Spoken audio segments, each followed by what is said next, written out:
And we're live. All right, so welcome back to our, I guess, a first full session of Ironsworn. And I'm Jeremy, and with me are Matt and Will.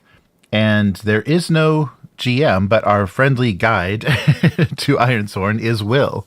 So when we have questions and stuff, we'll ask him. So how are you guys doing? Good. Great. So good. Yeah. So very good. Nice. Ready to ring some bells. Yes. We're lost in the woods looking for bells. Yeah, so it's been a while. It's been a few weeks. I don't have a date on the our session 0. I'm sure YouTube knows. Probably like 3 weeks ago. Yeah, right. Because we've had a couple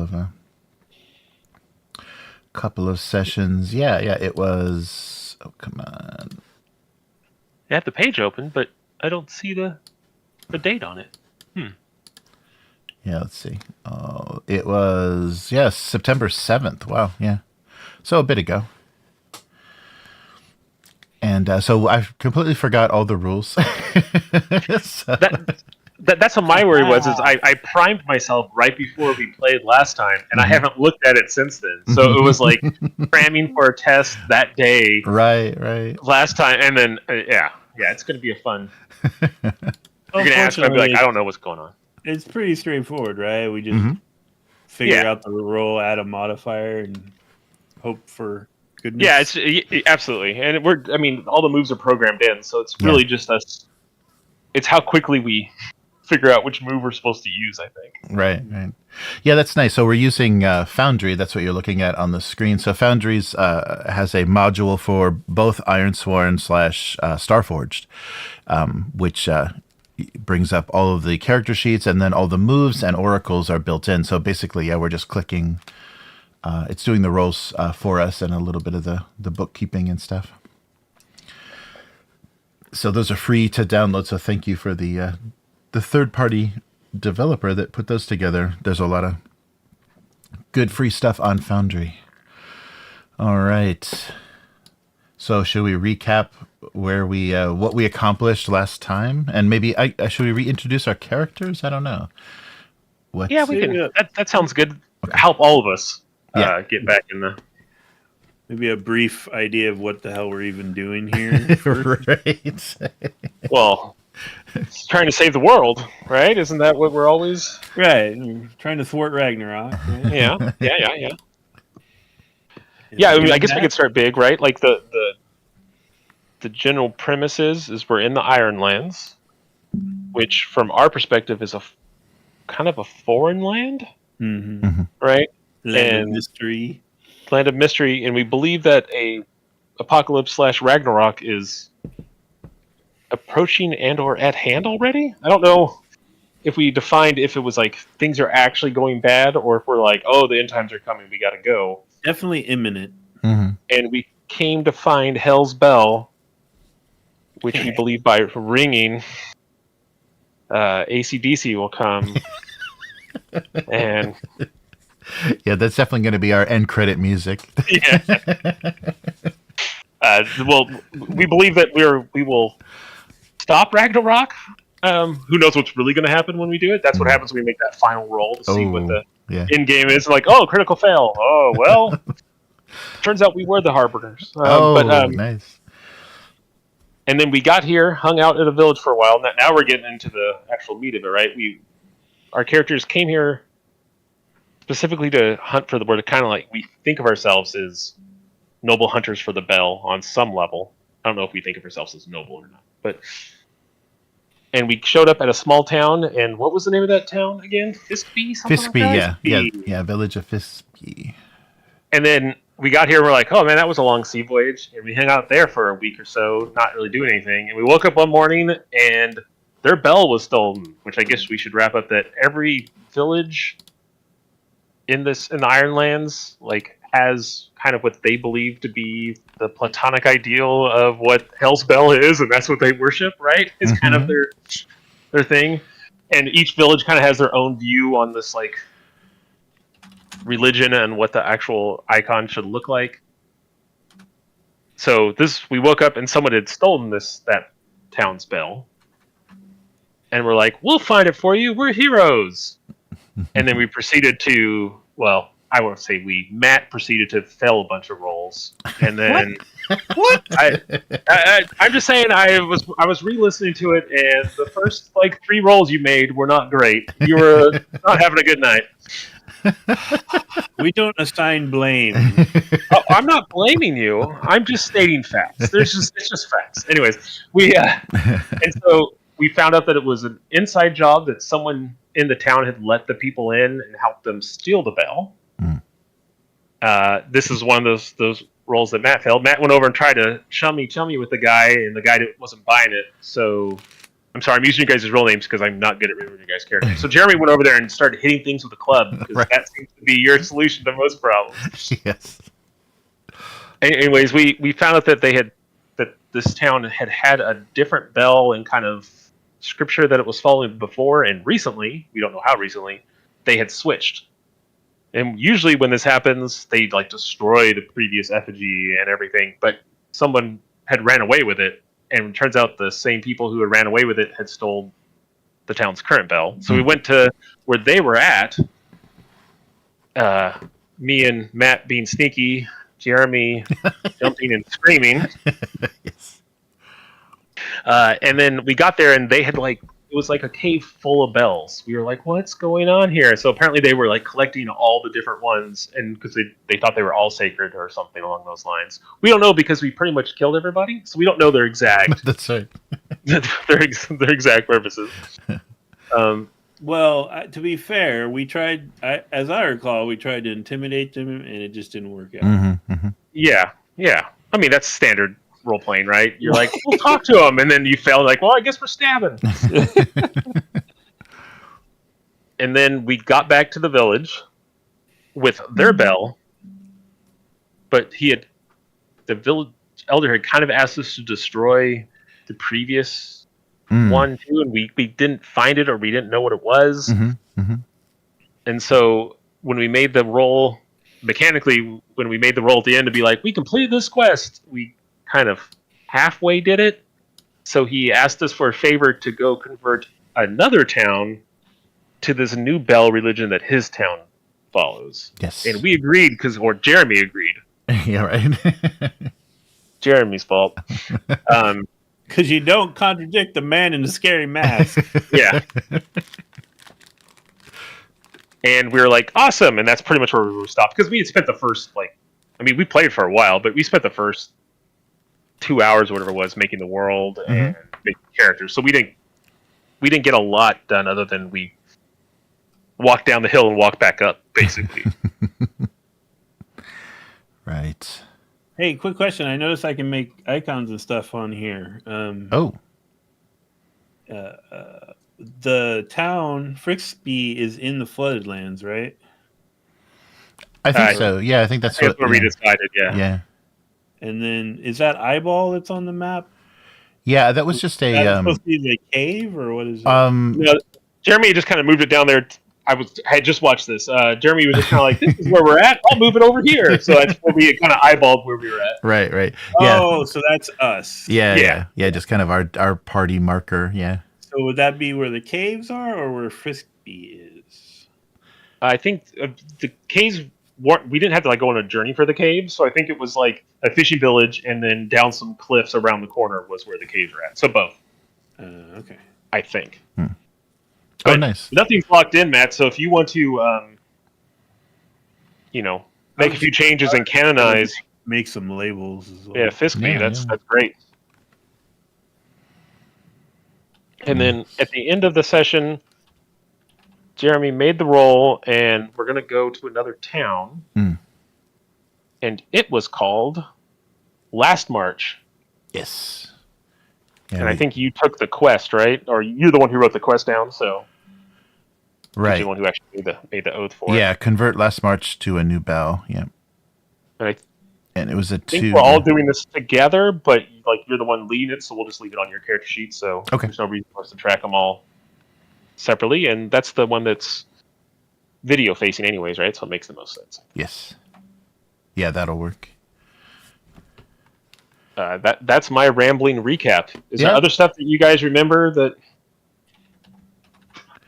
Oh, and just as far as the world building, one of the elements that's probably going to come into play this session is the kind of the firstborn of this land. We named the Night Gaunts, and they're kind of these the elven tribe or the elven race that are very elusive. But one of my characters' abilities is to seek information from them. So maybe I sleep rough, out on the edge of safety of the village, and try to speak with these night elves. I don't know how reliable it's going to be, but that's my augury. So if we need to find kind of deeper information, maybe information that nobody in the village would know, I can ask. So yeah, the Night Gaunts are the original people of this land that may or may not help us.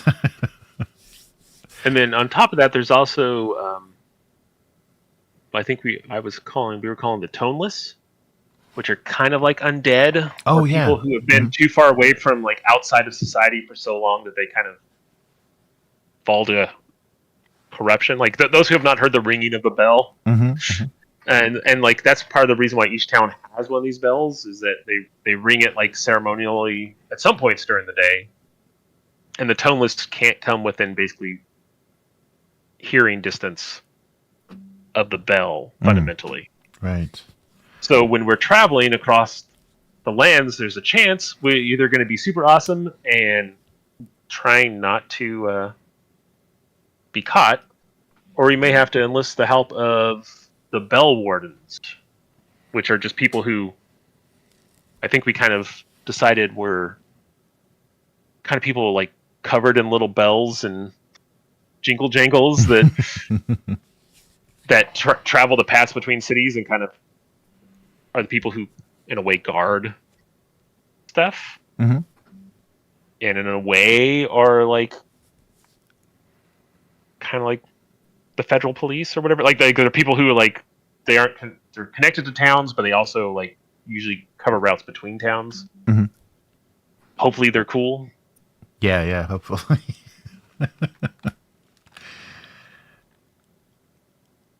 So yeah, with that in mind, to try to get the ball rolling, I know that we were going to head out of town. Mm-hmm. The question is, before we head out of town, no one was really hurt or anything, right? Yeah, I think we're good. I don't even know. Yeah, I don't have any conditions. No. My health is down. Well, my health and supply are both down 1. Yeah, my health is down 1 too. Where are those at? Those are on the right side of the character sheet. Oh, yeah. No, I'm good. I have 3 momentum. Does that stay from session to session? Yeah. Oh, That's cool. it's supposed to be kind of like how we're doing in this given point of the story.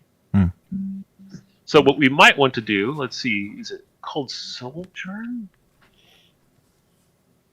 Let me open this up. When you spend time in a community seeking assistance, roll with heart. If you share a bond, add +1. On a strong hit, you and your allies may choose 2 from within the categories below, and we can't choose 1. If you share a bond, choose 1 more. So, who has... I think I was the one who's the most charismatic somehow in the group. I think I had the best heart with 2. Is that right? Or does someone else have 2 or more heart? No, My heart is 1. Yeah, I'm just 1. So, I would like to sojourn before we go and like hang out and, like, sure, yeah, we'll go convert this town. Can we have some sandwiches and some hearty drink before we go? And, spend another day here to recover from the... Because I don't know if you guys remember, but I was rolling bad a lot too and kept throwing like arrows in the ocean. Do you remember that? Like I kept trying to shoot and dropping stuff, so my supplies reduced and everything. So I would like to start with sojourning in this village for a little bit of recovery. I'm going to do that right now. Hey. Now, how does that work again? Can we all do something when you're doing this? Like, so I'm going to sojourn, and based on my role is what we all get. Oh, okay. So like basically like because I have the best stat, I'll do it. But it's supposed to be that this is like kind of like what the town puts out for us over the next day or so before we head out. And then you get a pick. There'll be a list of stuff. So I'll let you know all the things when I fail this roll. And I have a bond with the village itself. So let's roll. Oh, nice. What did I get? Strong hit. Okay, on a strong hit. You and your allies may each focus on one of your... Wait. On a strong hit, you and your allies must each choose 2 from within the categories below. Clear a condition, recover, or provide aid. Take a quest, envision what is community use. So, okay, so we're probably not... We're already kind of doing the thing. So basically we can recover. Or clear conditions was. I don't think any of us have conditions. Matt seemed like he was good on everything. Yeah. You said? I don't have anything. Because I am the darkness. So you just sit around stomping your feet being bored, which is cool. Wait, I clear 1 health and get 1 supply. So, actually, supplies track between all of us, right? So our supply should be at 4 for everybody. Oh, I see. Okay. But I am raising it to 5. Do you want to track that, Jeremy? Yeah, So that it's yeah. Right. Supply. Yeah, sorry. Yeah, sorry, I didn't change it. My supply says 5 on my character. Yeah. Yeah, it's because the way the rules are is that when you play as a group, we have 1 unified supply thing. Okay. Normally, it's individually tracked. So I was marking it on mine because I was losing stuff, but Jeremy's has GM permissions and all sorts of other stuff, so we'll let him track it. Yeah. Plus, he's just so good with those numbers. Yeah, right. And then all. So we should be back up to 5 supply because I got a strong hit. I also got every cover. So I'm happy we spent a day or 2 here eating grapes and lounging around. So my question though was like when you're doing that. Does that then create an opportunity for us to also do something? I mean, sure. If there's something else you want to do in terms of what the sojourn is, that's just like the recovery action in this game. Well, I didn't mean that action specifically. I meant just in terms of sort of like, yeah, because in theory, this is taking over the game, right? It's like you're doing that, can I be doing this? Yes, I think so, because the idea is that the sojourn is supposed to be that we spend some time here in this town. So it would be if you want to do something around town for the next few days. Well, because I was looking at the secure an advantage, and I was wondering if I could use that to get information about this town, or like some kind of advantage regarding this town that they're sending us to. Oh, right. I think that would be a gather information roll, though. Yeah, because the provider says take a quest. So, yeah, envision what the community needs. So maybe that's to kind of create a new quest. Because we already kind of have our new bond, the Lastmarch. And I think at the end of the last session, too, I think we said we needed to roll to kind of describe Lastmarch. We don't have any idea what it is. We need to. So the question would be is, do we want to? That's what Matt's, I guess, talking about doing. So the question is, are we going to go there and find out when we get there, or Matt, do you want to make like a gather information roll now? Yeah, essentially. I just your advantage. It says make preparations. That's why I was. Oh, okay. Yeah, it's just kind of I guess look at what the outcome is, right? So secure an advantage is you make another move and you get +1 to that move. Whereas gather information is usually more of a like narrative explaining stuff type of a check, if that makes sense. Yeah, I mean, you can make whatever test you want, whatever you feel like you're doing, because it makes sense if I'm just lounging around and buying things or trading, you totally can go make kissy face with the mayor's daughter and yeah, because it says you roll plus wits, and if you ask a person you share a bond with, you get a +1. Nice. I was thinking if I talk to Esaril, the daughter of the Goti, about this village her dad's sending us to. Yeah, that sounds great, because then we won't show up blind instead of what my plan was, which was to charge into the unforgiving wilderness we've never explored towards this village we know nothing about. Yes. All right. So Because the flip side of this, Matt, is you could secure an advantage, like you were saying, to give me a bonus on this travel roll we're about ready to make. If you wanted to go that route instead, or you can gather information and we can decide all the stuff about the town based on. Or we could do all of it. I'll gather information. Okay. So would that +1 go under the ads thing? Yes. Yeah, that's how it worked. Okay, I don't seem to have any assets that are appropriate, so a strong hit. All right, let's see what this strong hit does. You discover something helpful and specific. The path you must follow or action you must take to make progress is made clear. Envision what you learn and take... Oh, so Matt gets +2 momentum. Oh, nice. Okay. Which is good.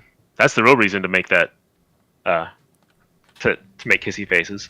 Now the question is, do you want to state stuff about this village, or do we want to roll in some charts and get some random information, but know about it? Let's roll in some charts. Yay. Okay. So Do you want to roll... place Yeah, I mean, we have... Yeah, let's see, what do we have? We already got settlement name. There's a thing called settlement trouble, so we can know, like, a problem that they're facing. Okay. We could do that action and theme thing just to get an overall tone regarding it. Wait. We have the settlement name? Yes. Yeah. Lastmarch. What was it? Lastmarch. Yeah. Oh, okay. That was like the last roll that we did.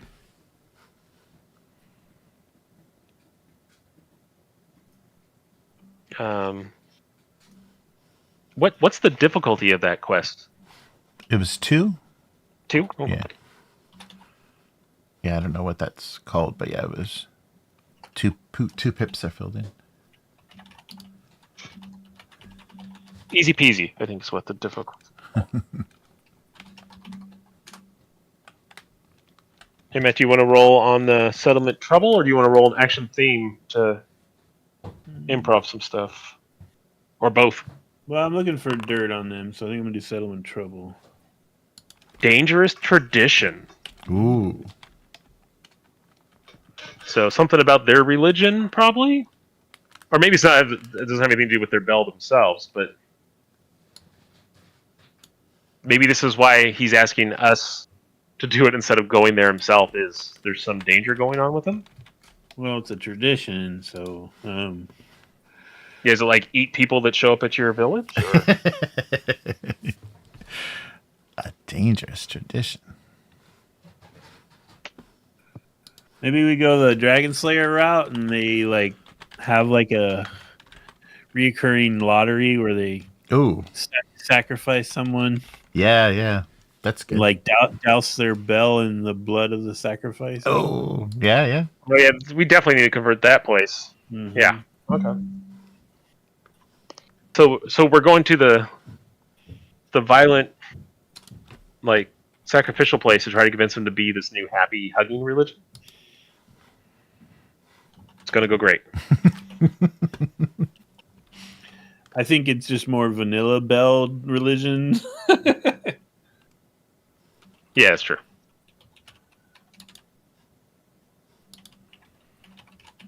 And the thing is, like, we as individuals probably don't really buy into most of this stuff, right? It's like, as outsiders, yeah. Silliness. Because we're looking for the bell, so probably from our point of view, all this other stuff is just bullshit. yeah, it's all just a bunch of like spin-off sects and cults, basically, of in our mind of what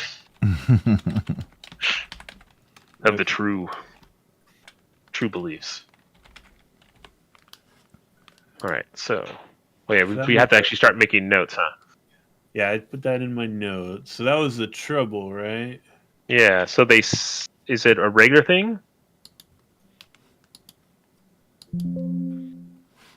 Sure. Mm-hmm. How about every what do you call it? Every solstice and equinox. Ooh, 2 people a year. All right. Nice. So, solstice and equinox is 4 people a year. Oh. I mean, maybe not in this world. Yes. No, you're right. Okay. No, you're 100% right. That doesn't make any sense otherwise. The sacrifice. Okay. Is there one for like?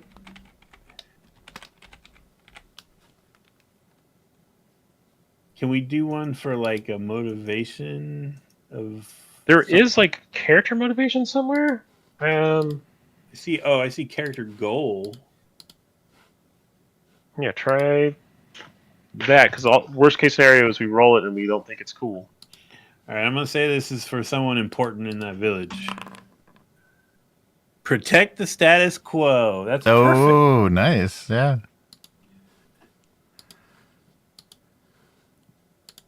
So, what are we thinking? Like, their Goti is the enforcer of this, or do they have like an actual guy, like a muscle guy?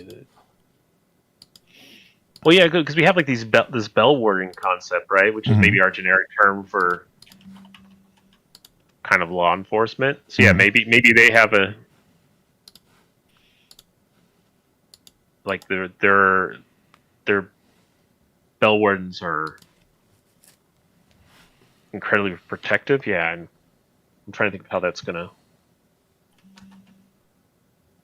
It's maybe like one of those things where like it's even though the Gothi is like the one in charge, maybe their bell wardens really kind of run things more, and it's more locked down. I don't know. I'm How about the Lastmarch has xenophobic and distrustful bell wardens? That sounds like the exact place we should be going. Yes. That should be easy. The way we're dressed will fit right. Yeah. They'll love us. All they wear is black. Oh, we got it. Oh yeah, let me pop up on the stream. Let me pop up the character art for a little bit here.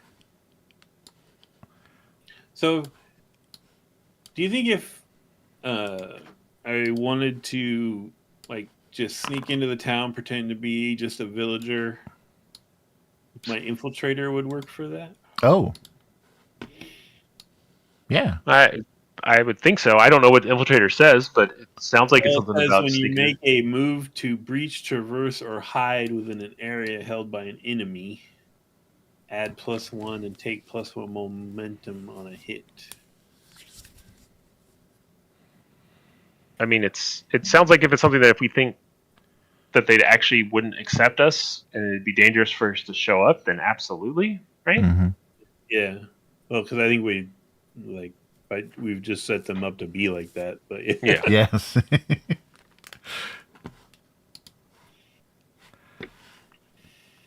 All right. Well, if there's nothing else to do here in this quaint little town. Oh yeah. Oh, just a quick thing from that roll. So I can heal up. I can do the you can choose health. 2 of the things from there. Oh, okay. Yeah. Okay. So there's so plan. So yeah, I need to recover to heal that health, but then maybe also take plan. So do 2 momentum. That might be incredibly useful.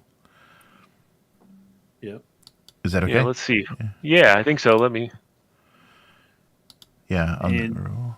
Yeah. Yeah, that seems fine. Is Lastmarch also in the flooded plains, or is it deeper?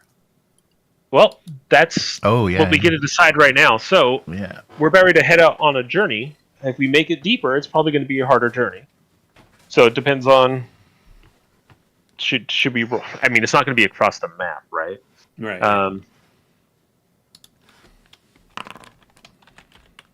How about it's in the woods? That works. The woods of the deep wilds, or is it just like in the border between the deep woods and the flooded plains? Yeah, how far? I think it's there. I think it'd be on the edge, kind of where your other green circle's at. I think, right. Kind of down there. Oh yeah, far enough that they don't have direct they know of them. Is it Lastmarch or the Lastmarch? I think it was just Lastmarch, one word. Okay. When we generated it. Yeah, because I think it was like a 2-part thing, right? Mm-hmm. That little box is really annoying. Yeah, thanks for struggling with that label maker, Matt. I don't like that tool at all. I'm sure there's a module that fixes it, but... Okay. Then, Is let's there an set orange up... box? I'm sorry to interrupt. Is there an orange Go ahead. box showing up around the word Lastmarch for you guys? Nope. Okay. No, it looks good. Yeah. Just mine. All right. Yeah, I think it's just when it's selected, I think you just have to, after you deselect it, like switch the tool, then it goes away for you. Cool. So, seeing how we're actually leaving the flooded lands, I feel like this isn't a difficulty 2 travel. Mm-hmm. So it's probably a difficulty 3. Yeah, what is the names of everything? I have forgotten since we... a formidable Ooh. trek. That's a big one. Does that sound good to you guys? Well, not a big one. It's the middle one. Mm-hmm. Let's do this. Yeah, yeah. Why don't you go ahead and put that on your sheet, Jeremy, just so we can have it all in one place. Oh, sure. Okay, so I make a... You're making a progress track, Okay. travel to Okay. Lastmarch. Lastmarch. Okay. And it's formidable 3? Okay. Yes. Okay. And then this is the part that I should have reread again before we started this. I mean, it's not hard, but I'm sure I'm going to miss something here. So I'm going to head out on a village, or head out on a travel. So that would be I mean, it's got to be an adventure move, right? That sounds like an adventure move. Undertake a journey. Here we go. When you travel across hazardous, unfamiliar lands, set the rank of the journey. Formidable. Then for each segment of your journey, roll plus wits. If you are setting off from a community with which you share a bond, add +1 to your initial roll. So, here we go. Are you guys ready? I'm as the ranger, I'm ready to. So, okay, just so I understand, it says formidable journey, 1 progress per waypoint. Yes. How many waypoints? How do we know what that is? So this is the standard progress that all these things are. So there's those 10 boxes. Mm-hmm. Every time I make this roll, we're going to fill up one thing.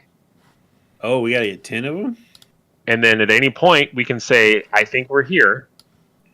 And we make the roll to see if we arrive or not. And then if we fail the roll, it's like we try to figure out how it is that I've led us astray. And is it the sooner we decide to make the roll, the more difficult it is, or? Yeah, because it's the same way that you knock people out or travel or anything like that. Is we fill up the boxes, and then when we decide we're going to show up, we roll 2d10, and the level of success is if they roll under the number of successes that we've filled in the boxes so far on that track. So if we could fill in 5 boxes on the track and be like, it feels like we're there, guys, and make the roll, and if one of those dice rolls under 5, oh, okay, we've arrived. One of them. So we don't have to fill it up to 10. We can fill it up to 8 or something like that, and be like, this seems good. And So we could just from now recording. Oops. Sorry, guys. Okay. So we could, with all that knowledge from CAC, say that this isn't as big as a journey as we just said, and lower the difficulty of the journey one, so it's not going to take like a million rolls. Or we could just go through this and see what happens. And let's just go through and see what happens. Okay. But remind me the uses of momentum in this game. So momentum replaces. So in this game, you're basically rolling 1d6 plus your stat and 2d10. Right. So the 2d10 are what you're trying to roll low on. Right. So what the momentum lets you do, I'm over-explaining it probably, is it lets you replace your d6 plus your stat with your momentum. Oh, okay. So it has to be over. So like if you roll really junky, but you roll like 2 6s on your 10-sided dice and you have 7 momentum, you can say, instead I got a 7, so I beat both of those and it turned into a strong hit. And then you go back down to your refresh, which I think is 2 momentum. All right, that's cool. So, all right. Mhm. With all that said, I brazenly head us west southwest across lands I've never been. Don't worry, I'm a master at this. Oh, Jeremy, do you want to try to secure us a bell warden to help us? Oh, sure. Maybe make a secure an advantage. Okay. Oh, I mean, it doesn't have to be you. Just you hadn't done anything yet, so I thought Yeah, sure. it was fun for you to do something. Yeah. Let's see. I'm gonna probably do it aggressively, as I do most things. You kick them there. Look, you're coming with us, and you're keeping us safe. All right. So, aggressive or forceful. So roll plus iron. So what does that mean? You like go into the guilty with a hammer and say, "Look, We're doing we this need for you." backup. Yeah, right. We're doing this for you. We need a decent bell warden to get us through. All right. So roll and then. And you're doing this to help me on my roll, right? A weak hit. Yes. Oh, okay. Well. So you give me +1 momentum. Okay. There So you go. we probably got a guy that's gonna like get us on the path, but isn't gonna go the whole way with us. It feels like. we walk like Or should I an burn? hour, I've got and I've he's got like, "Hi." I've Well, got a bunch of momentum. Should I burn for a strong hit so we can get there On a safely? strong hit, make another move out +1, or prepare to act. Take 2 momentum. No, and It's you know okay. someone had commented on the last video Mhm. that in Starfinder, is that what it's called? Starforge. Starforge? Star Wars. Yeah. Star Trek? I don't remember. That they do it differently, and Mm. on a strong hit you get both things, and Oh, on a right. weak hit you pick one of them. Do Mhm. we want to go with that route on this one? In which case it would just be I would get +2 momentum, or I can get +1 to my roll right now. I say we'll do that for now. So secure an Okay. advantage from now on. We'll just read it as on a weak hit you pick one of the strong hit things, and on a strong hit you pick both. Okay. So that way it's just more. Yeah. It makes secure an advantage more useful instead of it being like you get a point of momentum. Right. Yeah, that's good. So I'll take the +2 momentum in case Okay. it put me in a place that we can not what am I trying to say here? That in case of emergency I can get us out of the situation because I talked with the bell warden. Yes. That's fine. You don't need to burn your momentum yet. You'll want to burn that when we're fighting the toneless here in a few Right. minutes. Right. Yeah. You'll Right. want to burn that momentum. All right. So with that in mind, now I'm going to make this. You have to excuse me. My brain is not working this morning. I'm going to make this undertake a journey roll. Here we go. And it is a formidable journey. All right. We're leaving from a place that we have a bond with, so I get a +1. And I'm rolling Oh, a strong hit. nice. On a strong hit, you reach a waypoint. If the waypoint is unknown to you, envision it. So we may roll on this. Didn't choose one. Mark progress. You know what I'm going to do is I think we're rushing. Mhm. Right? Like we're like, oh, we get out there because each one of these waypoints isn't like a day. It could be 20 minutes or it could be 5 days, right? This would be like we reach a notable point along the journey, Mhm. something that we'll roll to determine. So I think that what's happened is we head out and like the bell warden takes us out like a day or something, and that night we like get a gist of the fact that there's like toneless around, and we're like, whoa! And in the morning he's like, all right, guys, I took you as far as I am, and he leaves. Okay. And so then we're just like we're pushing. So I'm going to take that we mark an additional progress, so we're going to get 2 progress on this, but Okay. we lose 1 supply. All right. As we're just like slamming back Red Bulls and running all day, basically. All right. Okay, so how do I mark it? Maybe it's on the sheet. I mark it. Yeah, on the supply, you should be able to just click the one below it to lower it. You just click on 4 or whatever it is, and it'll Oh, go for down. supply. Okay, for supply. Okay, so we're down. Yeah, we're down on supply, but we're marked 2 on the travel. Yes. Okay. Which should both fill in one box, I think. Okay. Yes. Okay. And then now we'll probably, unless someone has I don't have, my brain isn't in the right mode right now to do this. So let's do an oracle roll for a place of interest. Let's see, where would that be?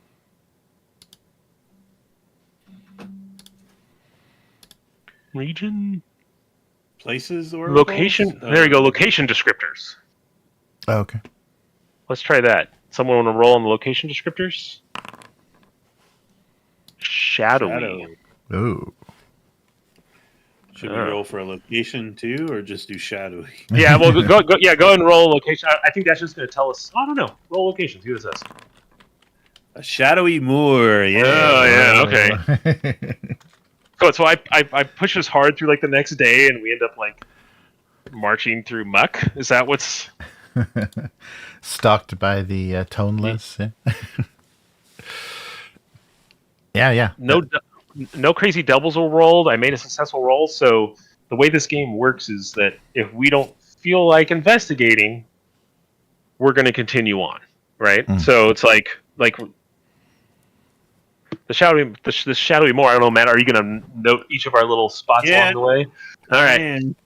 All right. So put in a nice shadowy moor somewhere. I personally feel like with the fact that I'm afraid of these toneless around us, that I don't want to explore. I want to just keep pushing. How do you guys feel? You'll never guess what it's called. No, not the shadowy The shadow moors. The shadow moors. Yeah, I'm in agreement. Yeah, that. I mean, you got to be freaking out. You haven't heard a bell in like a day now. Yes. Yeah. Are you doing all right? I'm a little off. I'm feeling a little toneless. I don't want to. Oh no! Yeah, immediately you're undead. That's great. Well then, find a good compromise font size. Sorry. Go ahead. All right. And then, so I guess I'm gonna undertake. I'm gonna keep us going, right? Yes. I'm pushing further. So I'm gonna undertake the journey again. We're just basically waiting for a bad roll to show up. Is basically what's going on. And so we like hung out in the Shadow Moors to avoid the toneless, but we moved on. Yes. Yeah. Okay. And that's between Fiskby and Lastmarch, right? Somewhere. Yeah. All right. Oh, yeah. Sorry. I put it on the wrong side. It's going to be good because you're going to have to fit a lot of those in, and so you're going to see how zigzaggy of a path I'm taking you across these lands.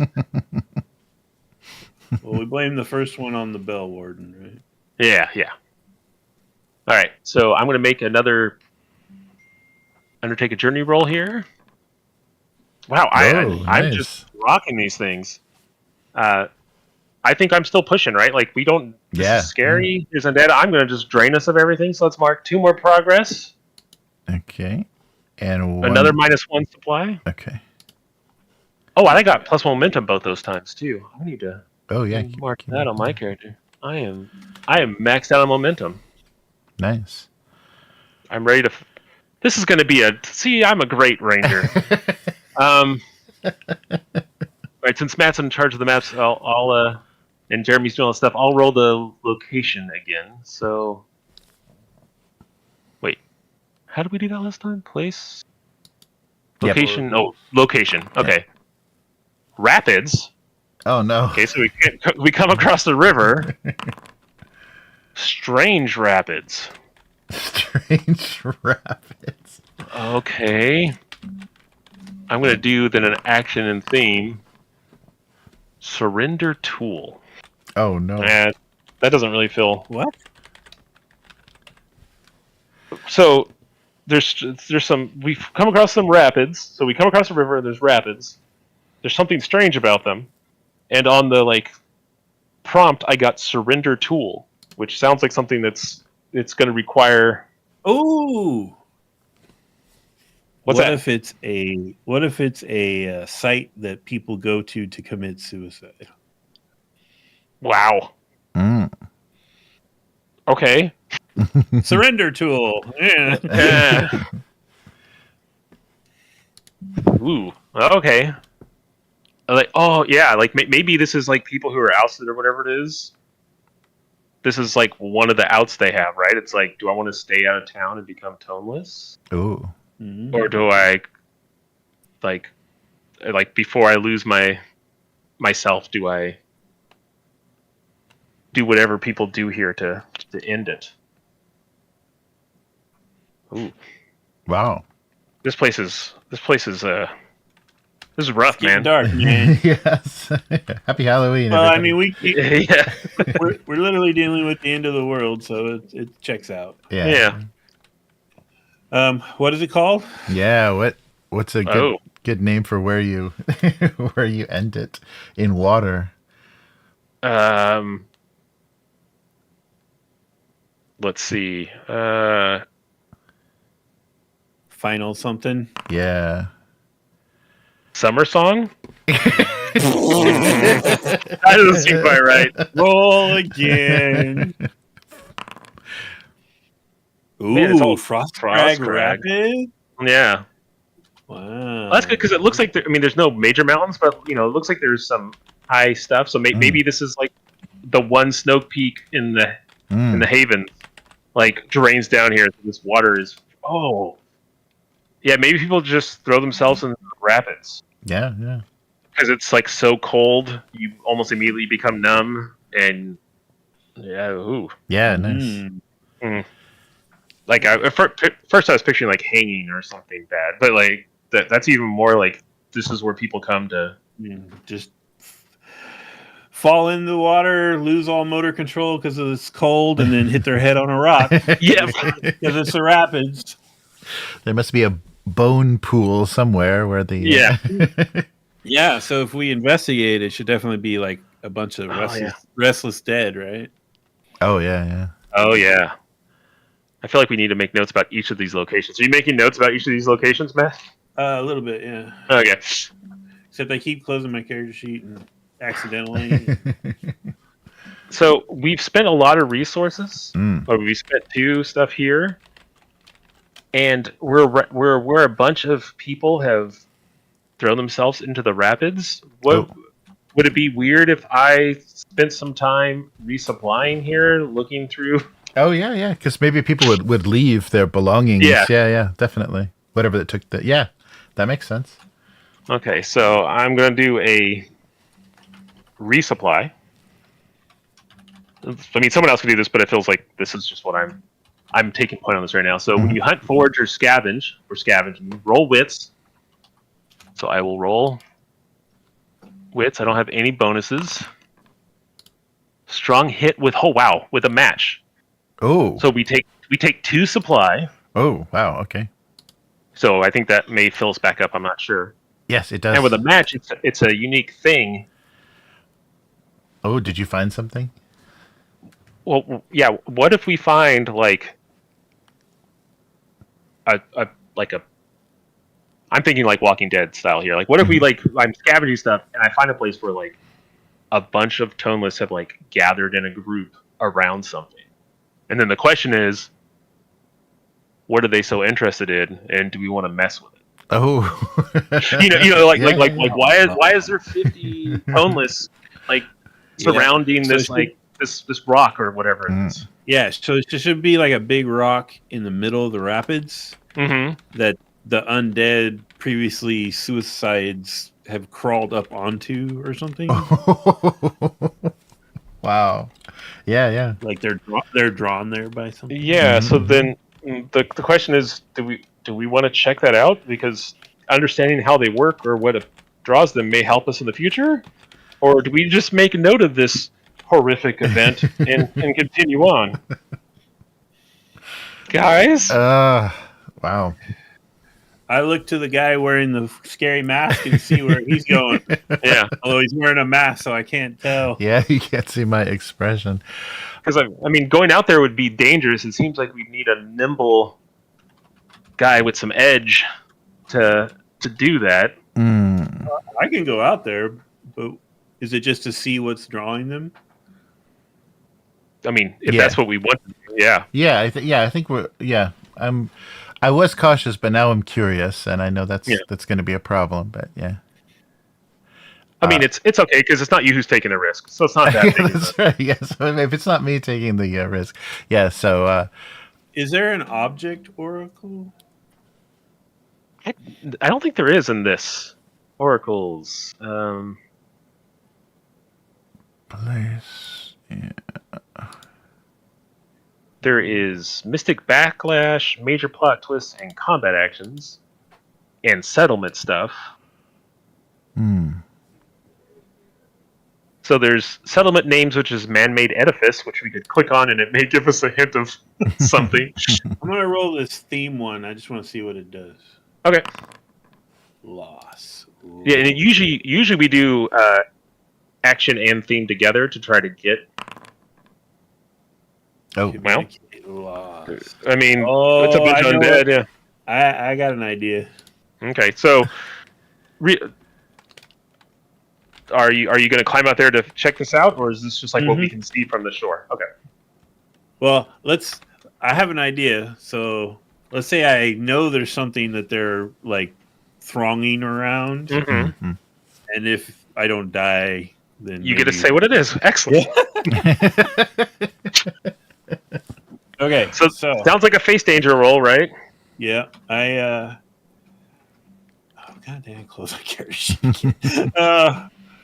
Okay, so I think I'm going to attempt to hide within an area held by the enemy, right? Or do I need to like do a traverse thing first? Get across the rapids. Well, I think face danger is how you're going to get over there. What are you doing? Well, it's because I have this infiltrator, which gives me a bonus on moves to breach, traverse, or hide. Yeah, so if I'm assuming you're not just like, hey, zombies, out into the middle of it. So yeah, if you're trying to sneak up and like be cool with the zombies, that sounds right to me. They'll probably try to eat your tone, whatever that means, if they catch you. So okay. So I'm facing danger with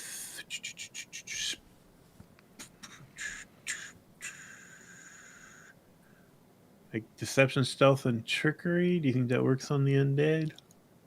You mean maybe you can throw a rock or something to distract? Like that seems like easy distraction should work, right? Yeah. All right, yeah. Cool. So it'll be a shadow roll, and I get a +1. Let's see, shadow +1. Oh my god, that's a miss. It's a miss. Oh. Do you have 8 momentum, Matt? No, I have 5. Okay, so on a miss, you fail, or your progress is undermined. A dramatic and costly turn of events. I say that we click the pay the price button. Or do you have an idea already? Well, I think I fall into the rapids. Okay, that's what I was saying. Like, I was going to roll and see if it felt more like you fell in the rapids or the zombies attack you. I don't think I even got that far because I was probably nervous.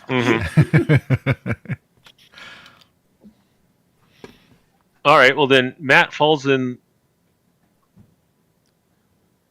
to the water. I mean, that's too bad. We're down a guy.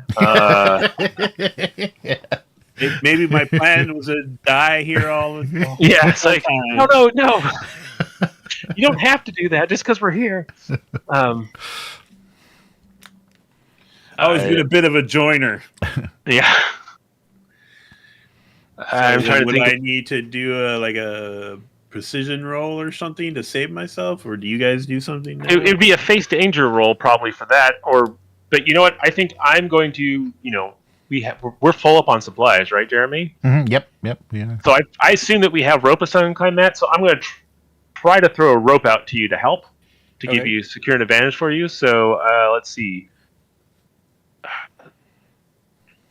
What is throwing a rope out? I think it's probably either edge or iron. All right. Well, we'll go with edge. I loop it up and try to lasso you fundamentally. So are you just doing the supply thing narratively, or does that actually give you a bonus? No, I'm just doing it narratively because I'm kind of declaring this so that if I pay the price, I'd probably lose supply.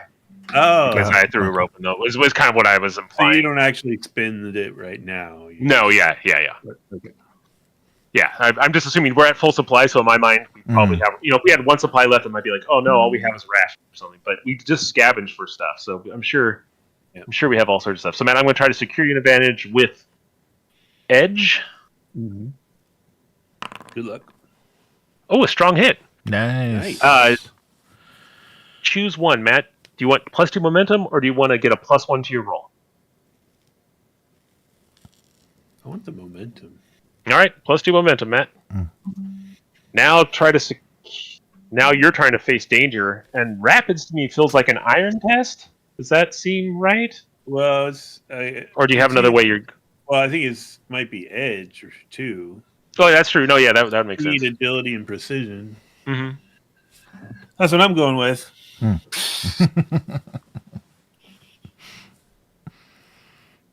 Okay. And you raise your momentum too. Yeah. So now you have a chance of. No, but yeah, the momentum. Yeah. So you can make it a strong hit if you spend your momentum. All right, I'll do it. And your reset value is 2, so it goes to a 2. Yeah. Yeah, it did it. Oh, it does automatically. Okay. So you get +1 momentum on a strong hit. Hey. And you manage to make it back to shore. I freezing. See you threw me your rope. I'm back on your side. Yeah. Right. Yes. So the question is, do I try this again, or do we move on, or? Yeah. I mean, because numerically, I should have made that roll. It was 2 bad rolls in a row there.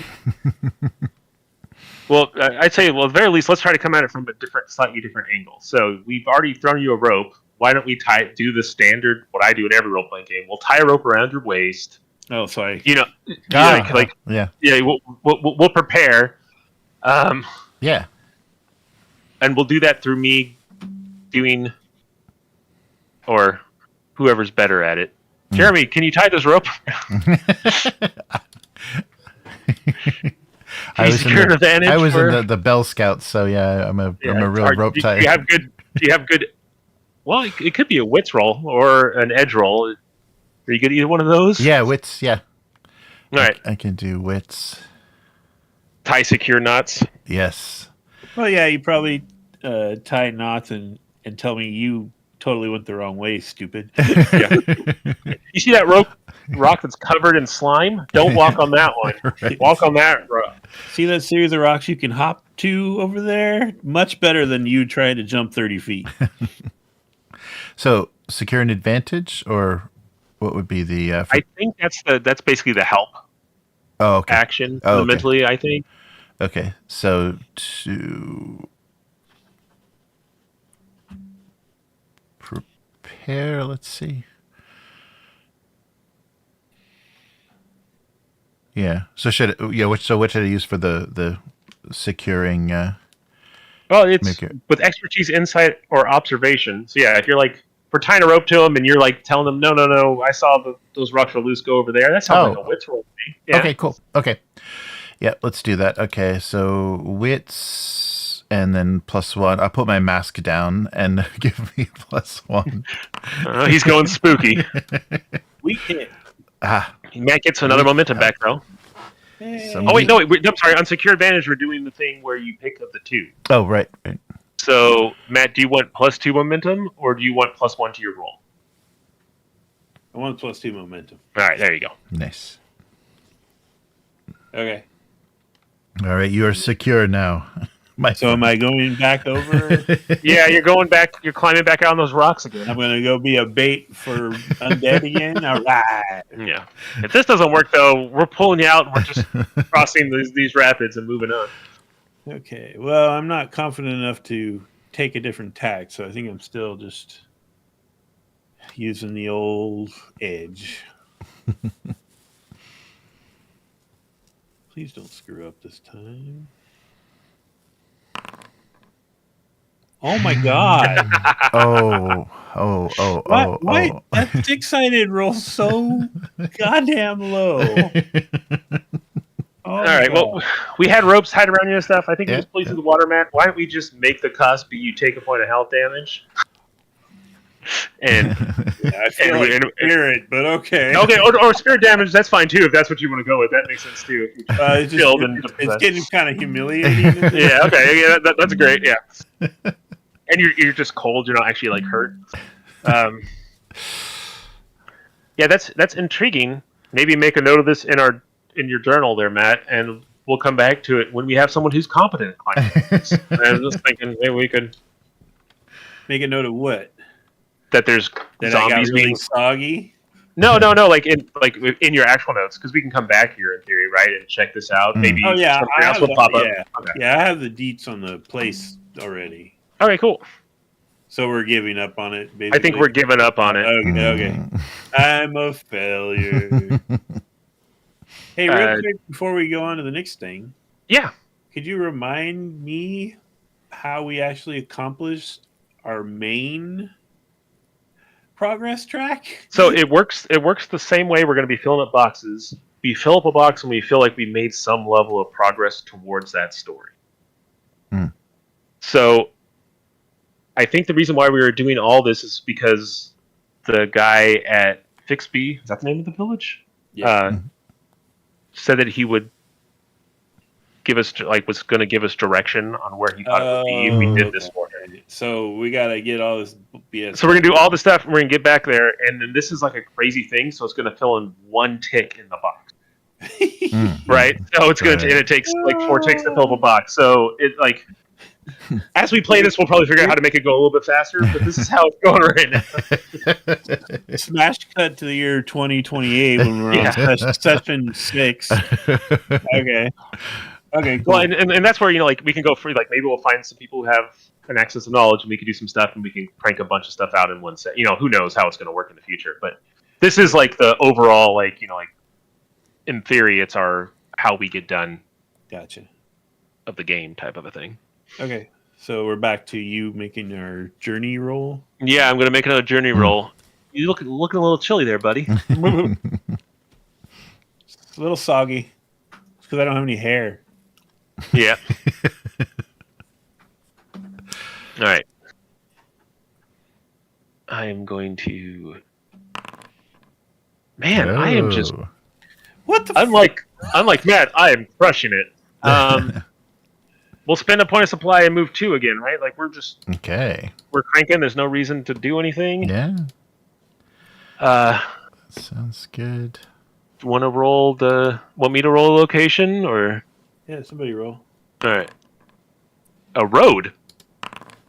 A grim road. Oh. Uh-oh.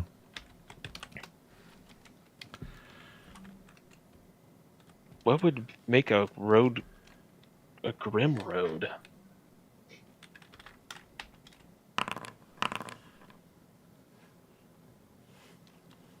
Find resource.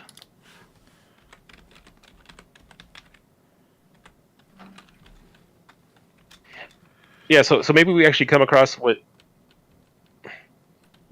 looks like maybe an actual a section of goes on for a few miles. It's like cobbled road that shouldn't be this well maintained, and maybe there is we come across toneless actually maintain going through the some type of because they once were human or alive or whatever it is, and they're still this stretch of 3 miles there's a dozen undead that are like maintaining this road that they maybe did in life or something like that. Yeah, I like that. Yeah, that's great. And they can like be just resetting the cobbles like from one side and then walk to the end and to the other, so the road just like keeps slightly moving along. Yeah, that'd be good. Or it's from end to end. Imagine if they go all the way to one end and pick up all the rocks on one end. Right. It's like the road's just slowly like going off in a direction. They'll eventually end up somewhere. So it's like in that cartoon where they're going across a canyon and they're laying down boards and yeah, pulling them up behind them, pulling them up behind them. But it's it's like a 3 mile stretch, and they're like zombies walking back and forth doing this. So like every day they move like 2 rocks longer along this path. That is kind of grim. Just like, do you have a name preference, or do you want me to name it? No, yeah, go ahead and name it, Matt. All right, I'm calling it the Dying Road. Ooh, nice. Maybe it should be the Undying Road because it's still going. Right, the Deathless Road. The Deathless Road. Well, okay. Yeah. Let's do it this way. Since Road to Nowhere. There you go. It's a little cliche, but we're on it.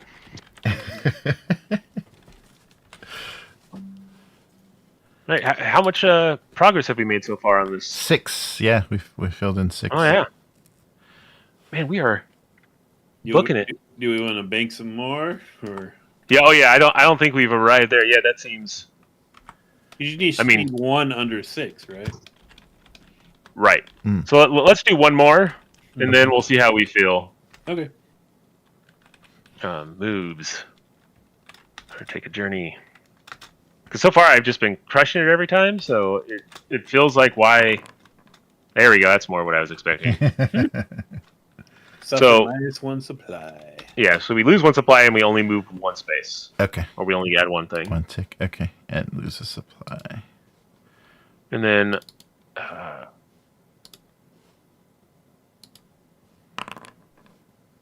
hill.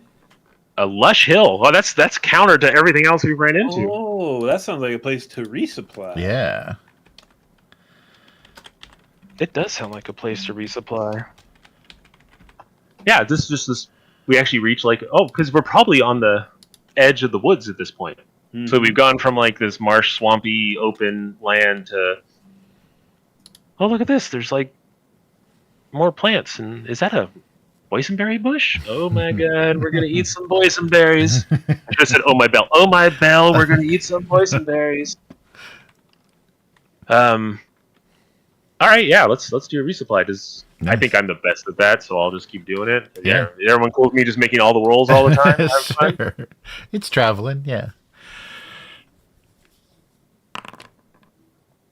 Miss with a match. Oh. Sounds like that's what poison fruit on that lush hill. Yeah. Debt raid? Ooh. Oh yeah, no, that'd be. Yeah. Okay. So exactly. So I find maybe not poison, but so we find some food to do the resupply at. Like I'm like, oh man, look at these berries, and we start picking them, and it upsets some local group that attacks us. Is that? Oh, maybe it's a food source for something. Oh yeah. Okay. So let's see. Do we have? Keep having the Lastmarch farther away. It's funny. He keeps getting further. Ooh, shit! An extreme thing? I don't know if you want to. Yeah. Run away. Yeah, we might have to. And then what would that be? Oh, a giant, right? Aren't these supposed to be elemental things of nature that we run into? Oh yes. So maybe it's some int style creature that's upset that I'm eating his apples, eating the babies off of these plants. Yeah. Yes. Oh man, that's not good. All right. So you missed with a match when gathering supplies. So just does that mean we've incited something? Or... Yeah. So I think that like I'm like, oh look at these, wow, look at these huge bushes. These berries are the size of my thumb. That's huge. Let's start picking them. And then, what are you doing? You know, like something angry. The question is it? I guess it probably. Oh yeah, I started picking the berries, and maybe like literally the bush and all the stuff around me like stands up. Oh, nice.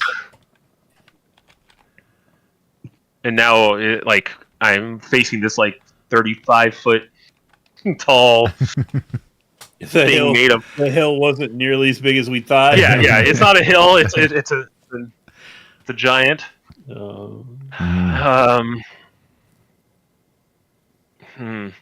Do we face the giant or do we flee? Well, okay, so if we're going with what I did, it's extreme, which sounds like what a giant should be. Yeah. Which means that we're only doing. How much does that do on a damage thing? Let's see, just to get an idea of how screwed we are if we fight. Let me just look at where's combat in this game. Combat moves. Strike. 1 harm. Oh, I have to find the page that explains that. I think we're only doing like a half a box on a hit or something. Yeah, so it's an extreme foe, so 2 ticks. So yeah. So if we physically try to engage this thing, it's going to be a very hard fight, and it's going to do 4 damage to us on a hit. Oh, if you want to think of it that way. Like if we, when we have to pay the price in its damage.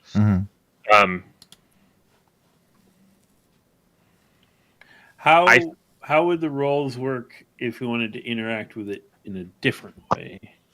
We would say how we're going to do it. So it'd probably be. I mean, it feels like it'd be a compel roll to be like, we're sorry, here's your berries. But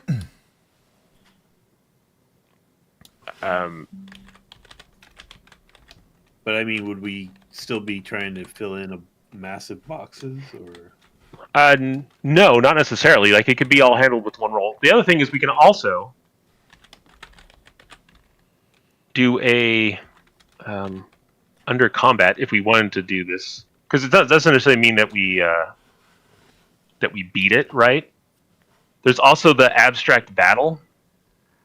So when you fight a battle and it happens in a blur, envision your objective and roll. If you primarily do this with whatever it is, and then it's instead of us doing a big long drawn out with a thing, we can say that we engage with okay, it's attacking us, and we fight it, and we run around, and we throw stuff at it and distract it, and then we run off in different directions, and we meet back up, and we all make a roll to see what the results of that are if we want to do this quickly.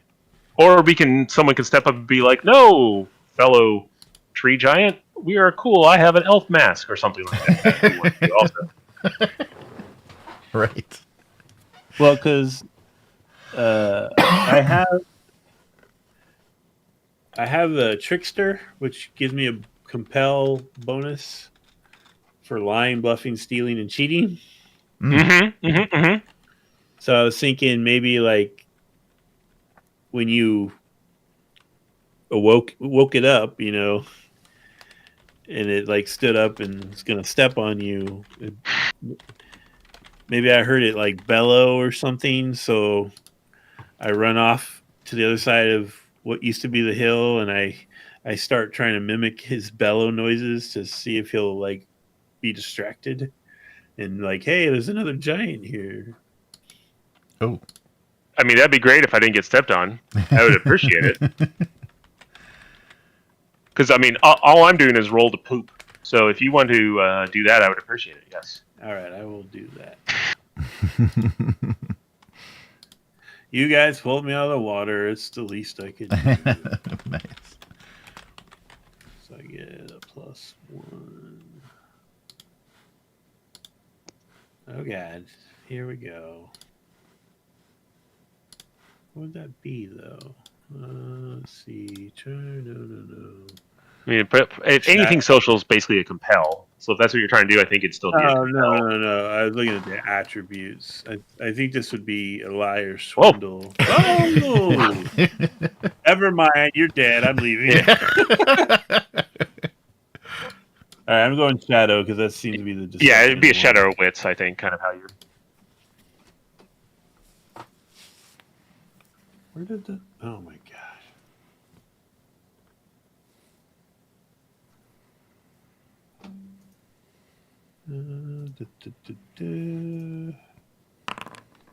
Strong hit. Oh, nice. There you go. Nice.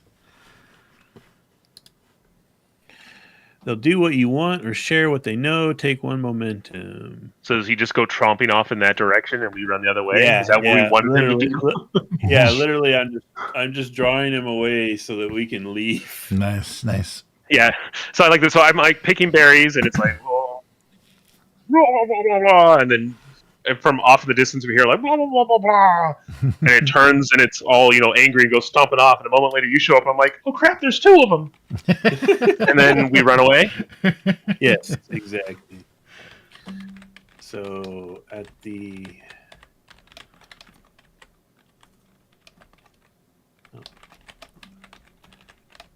Forbidden Hill was a... What are we calling it? Are we calling it just a giant or? Yeah, someone put wood giant in here. Yeah, We'll call him wood giant. I was trying to put berries on his back, but it wouldn't let me. I'm glad that's the berries I was picking. I was worried they'd be in other places, so it's good that they're on his back.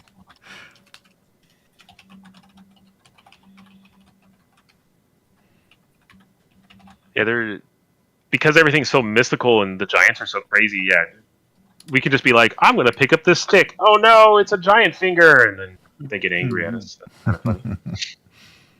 Okay. So we're at 7 now? Yeah. Is that good enough? I feel like that's good enough if we only need one die to be under. Yeah, do you want to just say like this thing was right outside this crazy village, or we hope this thing's right outside this crazy village? Yeah, like we go down the other side of that hill and we see the village or something. Which hopefully wasn't the way that you made the wood giant run right now. It's in there smashing a town. Oh. Well, that may be what happened. Jeremy's going to have to make this a rival roll, and we'll find out. That could, like, oh, sorry, we couldn't convert them. They all got stepped on. So yeah, Jeremy, if you want to make the whatchamacallit roll, progress roll, that's what they're called. Reach your destination is what it's actually called. Okay, so quest, where is it? So it's on the quest you have tracking on your sheet. It's on there. Oh, icon. Okay, there we go. Yeah. Sorry. Okay, travel to Lastmarch. Okay, so. Oh, any bonuses? Anything? No. There's no extra bonuses. Yeah, that's how we go. Straight roll. And it's a weak hit. Hey, our weekly arrive. On a weak hit, you arrive, but face an unforeseen hazard or complication. Envision what you find. Do we want to say that the giant ran through the village? Yeah, I think that sounds good. Yeah, he distracted him right into the middle of Lastmarch. Like, he's not there now because we're here and the village still exists, but there's a path of destruction. Knock down their walls and stuff. And is this like a force of nature? Like, are plants sprouting up in the middle of the village and everything? Like, is he leaving a wake of? Oh, that would yeah, definitely. Like brambly berry bushes or something behind him as he runs. Mm-hmm. Yeah, I like that. Okay, so.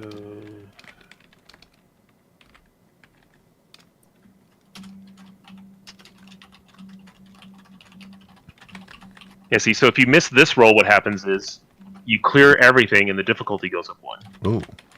So it's like, I took us in the completely wrong place, or it turns out this wasn't the town we had to go to, or something like that, and then we have to journey again. Or we're just like, I guess we're not doing this, and we wander around aimlessly. Which is my favorite thing to do. Nice. Okay. Well, we can pick some of those berries, right? Yeah. That he left in his wake. So we reached Lastmarch. Okay, so I can mark that as completed. Yes. The travel. Okay. All right. And we are here to convert them. And we decided that they have a dangerous tradition of sacrificing villagers and consecrating their bell with their blood, and that their bell wardens are xenophobic and distrustful. And that Matt was going to go on alone to figure out what was happening. I think that was the other thing we decided on. Yeah, I was gonna infiltrate. I should get a bonus for a giant having just stomped on the Yeah, but it's supposed to be a crazy thing, so unfortunately we can't. But, yeah. Well, even now though, they're even more like on edge, right? So should I be rolling to infiltrate, and then? Yeah, I think so, because I think you need to get into it. So it may just be like a secure advantage type of a roll to like get in. Oh, I'm sorry, a face danger to get in. Yeah, I think it's face danger. Okay. And you and me are just going to stay out of town and hope that giant doesn't walk back this way. Yeah, right. So, do you always wear that mask, or do you take it off? Do you like put it down when you want to do stuff? Yeah, I mostly it's up like a welding mask. Yeah, when I have it perched on the top of my head most of the time. We hit. Hey. Choose one.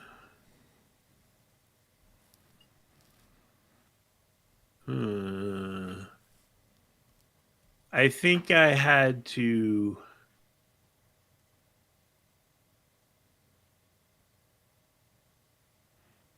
Yeah, I think I had to. I lose the momentum because I literally had to sneak into someone's house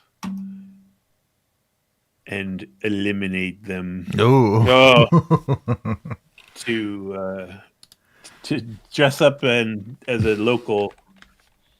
Oh yeah, because we're wearing all black and they wear like bright purple here. We're like, oh.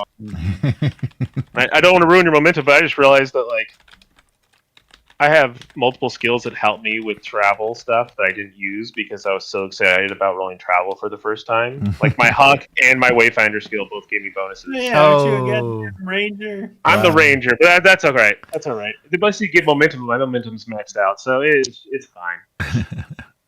Okay. So then, do I need to now gather information? Yeah, because like, so the idea here is that we're trying to get them to convert. So he picked like the most militant, crazy. Yeah, he picked blood sacrificing assholes because he wants them to not be blood sacrificing assholes. All right, and then so are you trying to figure out like what information you're trying to get? Are you trying to find like people who want to overthrow the current regime, or are you trying to figure out who the current regime is so that you can interact with them? Yeah, I think I want to figure out who would be their nominal like religious leader. Yeah, because we kind of implied that maybe the Bell Wardens, even though they have a religious leader, maybe the Bell Wardens are kind of the more dangerous aspect. So maybe there's something going on there. Mm-hmm. Okay. All right. So you're like, hello, fellow townie. Hello, fellow. Where is our leader guy? What's his name again? I'm very forgetful. When's the next bell sacrifice? It's today. All right, I don't really have anything special for this. But let's see what happens. That's a miss. It's not a double roll, but let's see. A dire threat or reveals an unwelcome truth that undermines your quest. So I think, to me... So do I need to pay the price, or is that something else? Yeah, we need to pay the price. But like to pay the price, you can roll on it, but it might give us something that doesn't make any sense. To pay the price is like basically the penalty. So I'm thinking what it is that it turns out that they don't use their own people; they use other people to anoint their bell. And either Matt's caught or they're aware of Matt, and now he's in trouble because they're trying to catch him to use him as bell juice. Oh, okay. That's my pitch. As we grind up, I mean, they're trying to grind up Matt and put him on a bell.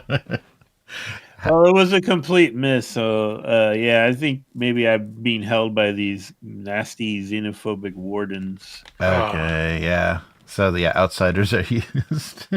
Great. That makes sense. Otherwise, the village would be pretty sparse, I'd imagine. 4 a year. Help! Help! Help! I mean, didn't he say to go on without him if he didn't come back in 2 hours? We could go back and see if one of us can check out that zombie circle again. Yeah. Should have just let me die in a rapid. Yeah. I mean, neither one of us are sneak in type people, right? No, so, yeah. So do we like try to approach the village and try to treat with them? And they may just schedule us for the next the next couple of events. Or are we trying to sneak in to free them? It seems like though, if we're trying to convert them, like if we're actually trying to do this conversion thing, we have to engage with them at some point. Yeah, that's true. Unless we just kill all the zealots Right. and everyone else is cool. Everyone mellows out after the death of him. Yeah. Do either of you have a good heart? No. My heart's a 2. So that's what you use for convincing people. Yeah. All I can do is scare people. Yeah, just intimidate. Yeah, you're just creepy. Yeah, you. Oh, I mean, the thing is, they're very militant. A show of force may work. Mm-hmm. Right. Oh my goodness. What if we can turn this round sword down? A giant just ran through the village. Man got captured. What if we walk in and say that we control the giants and they need to convert over, or we'll send another giant down on their village? That sounds like something that a guy who smashes things with a club can get behind. Yes, I could agree to that level of intimidation. Yes, and because you've now converted to this other Bell religion. I mean, we can't do this all one roll, but so maybe we need to first show up and demand audience with yes with their. Oh yeah, you gonna tell them you sent the giant because they're heretics? That'd be cool. I mean, once we get in there, that's the super tough. Okay, Jeremy, I think you're taking point on all the. All right. Talkie here. I'll just stand behind you with my bow and bird. All right. Or do you want to go in alone and me stay out here? So if something bad happens, I can come free you. Like, are we just going to send one guy in? Because how's your shadow? Can you sneak? Would you be able to? Oh, you can't. No, I can't do that. I can't fight or sneak. So what else can you do? You can just travel. You can go. Why don't you go back to Fiskby and get some help and come back? Travel safely. I'll go back. All right. You may as well come with me because then, if we get into combat, we can. Okay. Or should you? Or I guess. Let's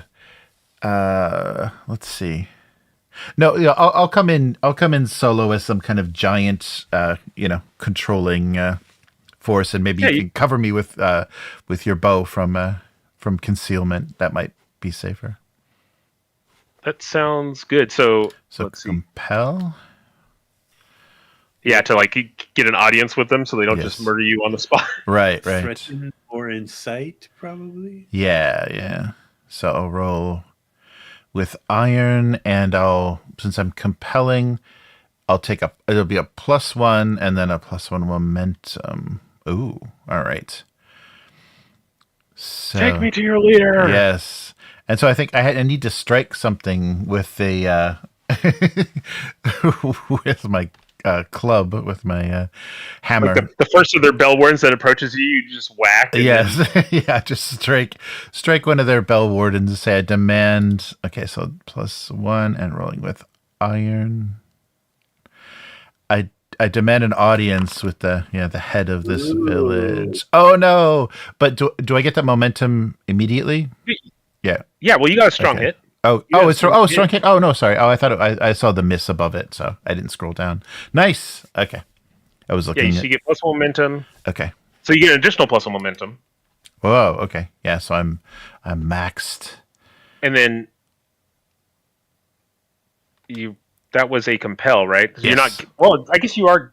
Are you gathering information? No, you were just asking them to take him to the leader. Yeah, right? yeah. I was just trying to get them to do what I wanted. They'll do what you want or share what they know. Hey, there he is. His name is Dag. Dag. Of course, his name is Dag. Who is Dag again? Dag is their Is it the Gothi? Gothi. Yeah. Okay. Of last. Okay, so take me to your Gothi. And I secure an audience with Dag very forcefully. All right.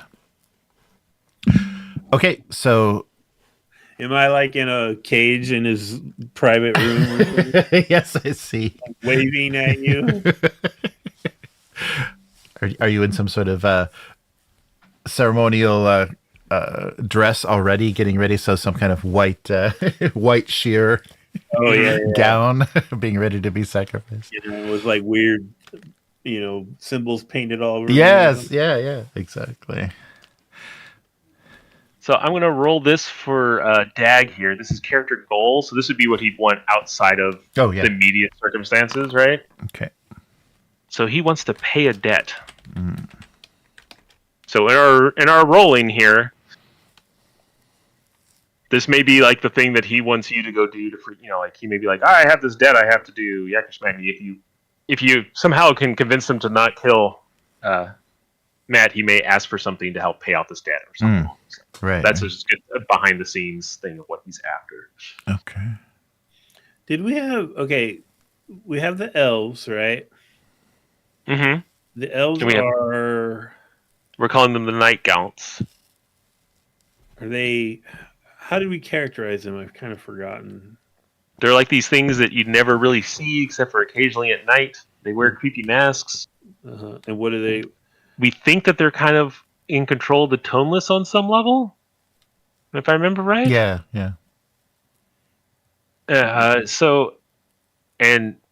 Jeremy believes that they know the location of the bell. Right. So whether or not they're guardians of it or they've just been here for so long, they know. I was just thinking maybe Dag has started this sacrificial tradition here at the behest of an elf.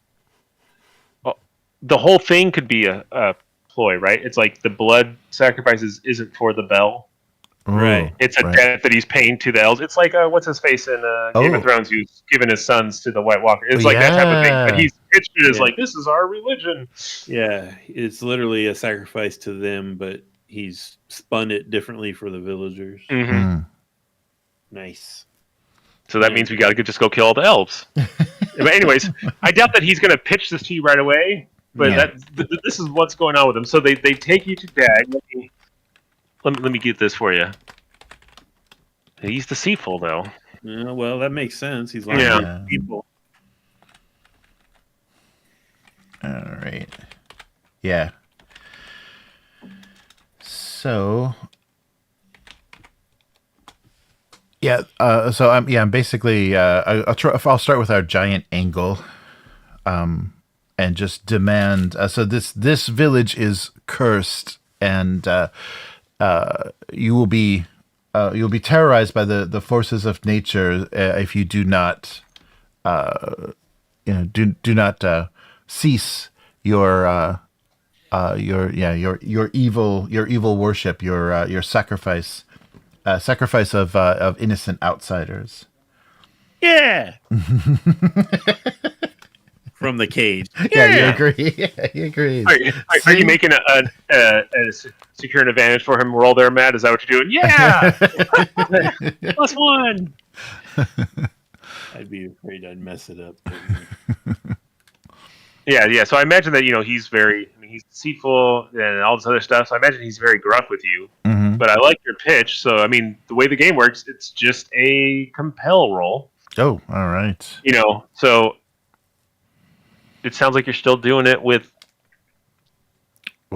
force, and I'm not trying to be clever about it. And I'll strike the cage that Mercure is in, and demand the release and the ceasing of all sacrifice of outsiders. And Iron. Weak hit. Well, this is the result we probably want. Like, is the most interesting because it's on a weak hit to do what you want, but they ask for something in return. So he's probably going to want us to go take care of this elf problem for him. Oh, that sounds dangerous. Right. So, But I can talk. My augur ritual lets me speak with them. So I can agree. Yeah. So if you are truly in debt to the Night Gaunts, I'm able to speak with them and may be able to negotiate an end to this debt of yours. Okay. Envision what they want. If unsure, take +1. Oh wait, if unsure, ask the oracle. Okay. So you get 1 momentum for this. It looks like. Oh, okay. Plus whatever else you had. I'm maxed out. And then, so they ask something of us. So are you?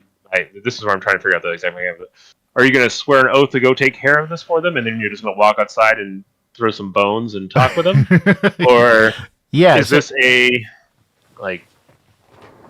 No, yeah, I can do that. Yeah, I can do that because so my augur ability lets me ask a question to the Night Gaunts. And on a okay, so maybe we can figure out what they want. Right. Yeah. So ask them. Yeah. So I will ask them what this debt is and how it could be resolved. All right. So this exchange. Okay. Envision what they want. Tables one. If you use this exchange to gather information, which is basically what you're doing, right? That's what it lets you do. Make that move now and add +1. So he tells you all this stuff, and then you're going to use you're like, no problem. Let me talk to him real quick, and then you go do your crazy. Is it crows? What is it that? Like, the default is crows. Yeah, you summon a flock of crows. But I was just imagining that I just spend the night out, listening to the woods. I spend a sleepless night, kind of trying to summon whatever rituals I think bring probably burning something or killing something. Summons Night Gaunts or attracts them, and then I can ask them something.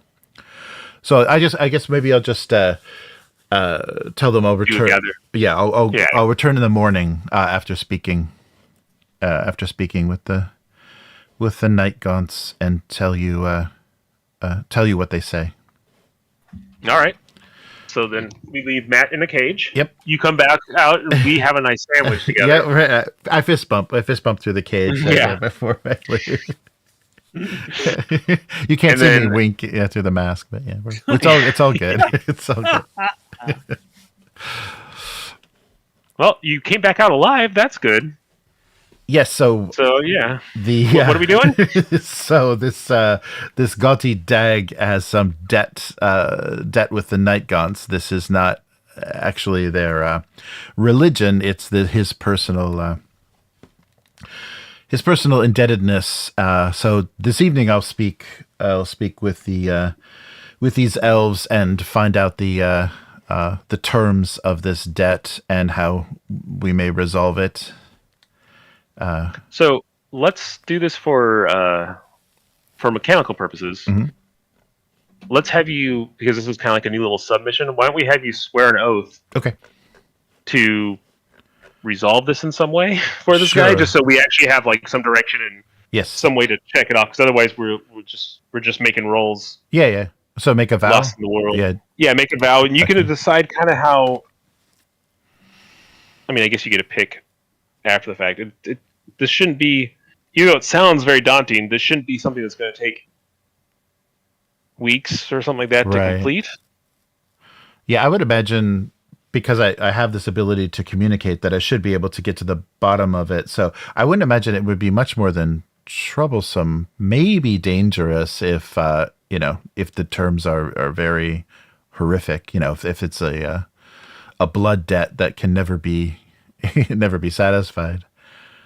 Okay. Well, then let's go with let's just go with the troublesome one. Okay. And because in theory, right, you're there talking to him, we have to rewind a little bit, and he tells you, what's going on. He briefly, I mean, who knows? He's deceitful, so maybe nothing. Yes, right. But he says he has that it's actually some debt to the Night Gaunts. So you make a promise to him then and there too. How do you think you word this this oath? To maybe what is it? Come to terms or resolve the conflict between resolve debt. Yeah, resolve would probably be better. Yeah, resolve debt. Yeah, resolve debt to the Night Gaunts. And whether that means me, coming back and killing him, that might be it. Yeah. So we never know. That's true. That could solve it. We'll see what they say. You can't owe it if you're dead. Yeah. But they're Night Gaunts, so maybe even in death, he still works for them. Oh, yeah. So maybe that's what they need. Yeah, they. All right. Yeah, he was just sparing himself like eternal servitude to them by just killing outsiders. Killing people continuously. Oh yeah, maybe he had to bargain for his life at some point. Yeah. Oh. All right. So why don't we make that swear oath roll and see how bad that turns out for us? Okay. So where is that? Forge a... Oh, no. Where's swear oath? It's swear an oath, which is under, I think, quest move? Yes, swear an iron vow. Okay, there we go. All right. So what do I roll on? Oh, it's always heart. Oh, no. Okay, and there's no connection or anything. So... Oh, did I get, though, on this... Does this... Because I had that plus one... That'd be for gather information. Only for gather. Okay. Yeah, so here's just the vow. Okay, here we go. Oh, weak hit. Well, that makes sense. Yeah. Determined, but begin your quest with more questions than answers. So one momentum. I gotta spend this momentum. I keep generating it, and I'm full. Well, what does a strong hit do? You could spend it right now, and you'd probably get like 2 back. Oh yeah. Oh, that's not a bad idea. I mean, if it's worth, let's see what a strong hit on Swear an Iron Vow actually does, though. Emboldened, and so it just gets 2 momentum, and it is clear what I must do. Yeah, it feels like it's gonna be net. I don't know. You do what you like. Yeah. More questions take. I think because he's deceitful, though, weak makes the most sense, because I don't imagine that I would have a clear idea of what he got himself into. So I'll take 1 momentum and then envision the path forward. Yeah, so I'm relying heavily on the Night Gaunts. Yeah, this ritual you're going to do in the woods at night. Yes. Right. So that's the only confidence I have, because it doesn't sound like I can trust Dag with anything. All right. So now you come out to the woods and you're going to cut back up to where we were at. Mm-hmm. So he's still alive. That's good. You're going to do creepy ritual stuff. So I'm going to sleep over here. Yes, I will sleep. Well, I will sleep very far apart, because I'm calling the Gaunts to me. So you probably shouldn't be near. Yeah, I'll be on the other side of the village. We'll be fine. And keep watch. So I point out. You probably saw where I went, though. So, but keep an eye on where they're holding our friend, and make sure that he's not. Nothing happens to him in the middle of the night. They don't rush the ritual or anything. Right. While I'm indisposed. Great. I'm fast food now. All right. So I think it's make that gather information roll. Yeah. With the Gaunts. Okay. And how does this work with your special? Yeah. So if I wear my mask, and so then my spirit will be 3. I'm sorry, my wits. Wits will be 3. So it's a roll plus wits, and a strong hit interprets their calls as a helpful omen. And then I can envision their response and take 2 momentum. On a weak hit, they ignore my question but offer clues to an unrelated problem or opportunity in this area. Nah. Ooh, boy. Okay. No boy. Right. He's all there's a giant nearby. Yeah. He has berries on his back. I'm just saying. It's unrelated. All right, let's hope for the best. So this is this the +1 from the? Yeah, okay. I think this would be the. Okay, that makes sense. All right, so I'm just doing a wits. So where do I roll this? Is it on the thing? Because it's when you gather information, right? Doesn't it say? Oh yeah, right. Yes. Okay. So just do a normal Yeah. gather information roll, but Okay. With whatever bonuses or whatever else it says. Yeah. Oh, so +2. So one for the mask and one for the carryover. All right. So Knight Gaunt's, what has this dag gotten himself into? I'm burning it. So- Yeah. Okay. yeah, I'm just gonna burn it because I've got so much momentum and it hasn't been doing me any good. And then take +2. There we go. Okay. All right. So let's see what they say. Jesus Christ. Well, so yeah. It's the Salt War. What's the big deal? So is that his crime? He waged war against their kind of I maybe can't his imagine- ancestors. Yeah. Oh, maybe like this is a generational thing. Yeah. He's been cursed from the misdeeds. So are we thinking that the Night Gaunts are fundamentally immortal beings? Right? And Yeah, like, maybe. Yeah. Probably from our perspective, at least. So Yeah, like maybe one of his ancestors killed one of them. Let's say. Mm-hmm. And you know, for the things that there's like 100 of them, and you know they live for eons. For one of them to die is a big deal, and they don't fight wars the same way we do. They aren't like assaulting them with stuff. So how can we make this right? That's the real question. Yeah. Let's see. I'm going to click the character goal here just for funsies to maybe drive what they're thinking. Spread fate. No, gosh darn elfmen. Distract knowledge. None of these things are prompting me for a thing. Maybe. So maybe they are fundamentally immortal beings, and one of his ancestors like struck one of them down, and it's been like 100 years or 1,000 years, or whatever it is, and these blood sacrifices have been like trying to like heal and or empower it again, so it can return back to its functions of life, type of a thing. Because they're kind of undeady the way we've described them. Oh yeah.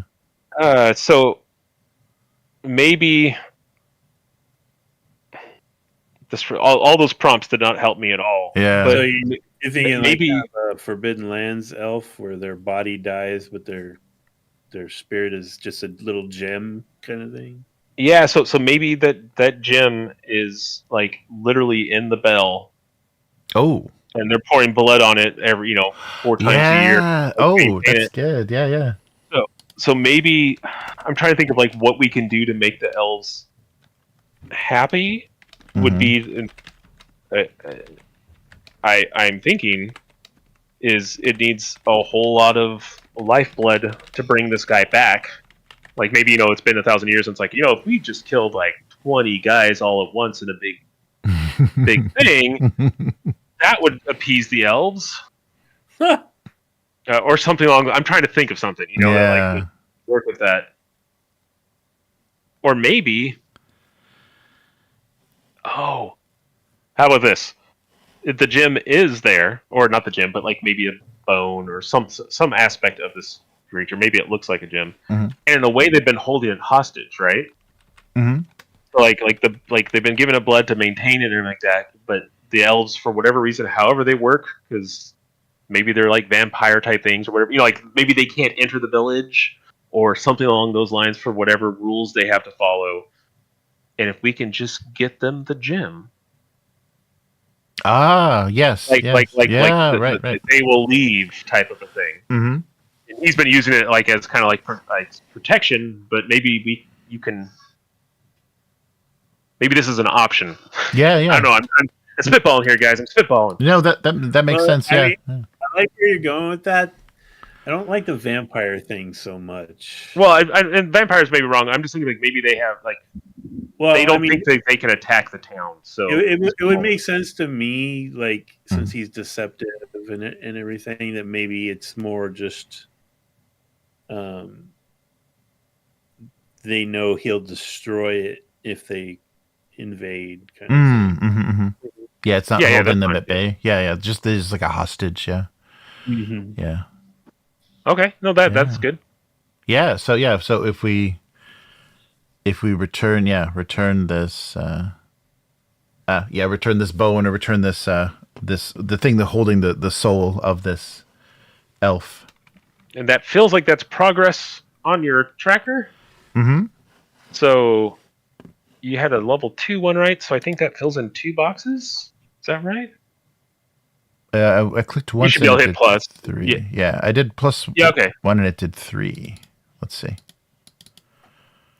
Come on, open up. Well, no. Oh, that's right. I got to click this one. Okay. Yeah, I clicked once. Yeah, I clicked once and it added 3. Oh, it's troublesome. Yeah, Okay. so it was only 1. Yeah. Okay.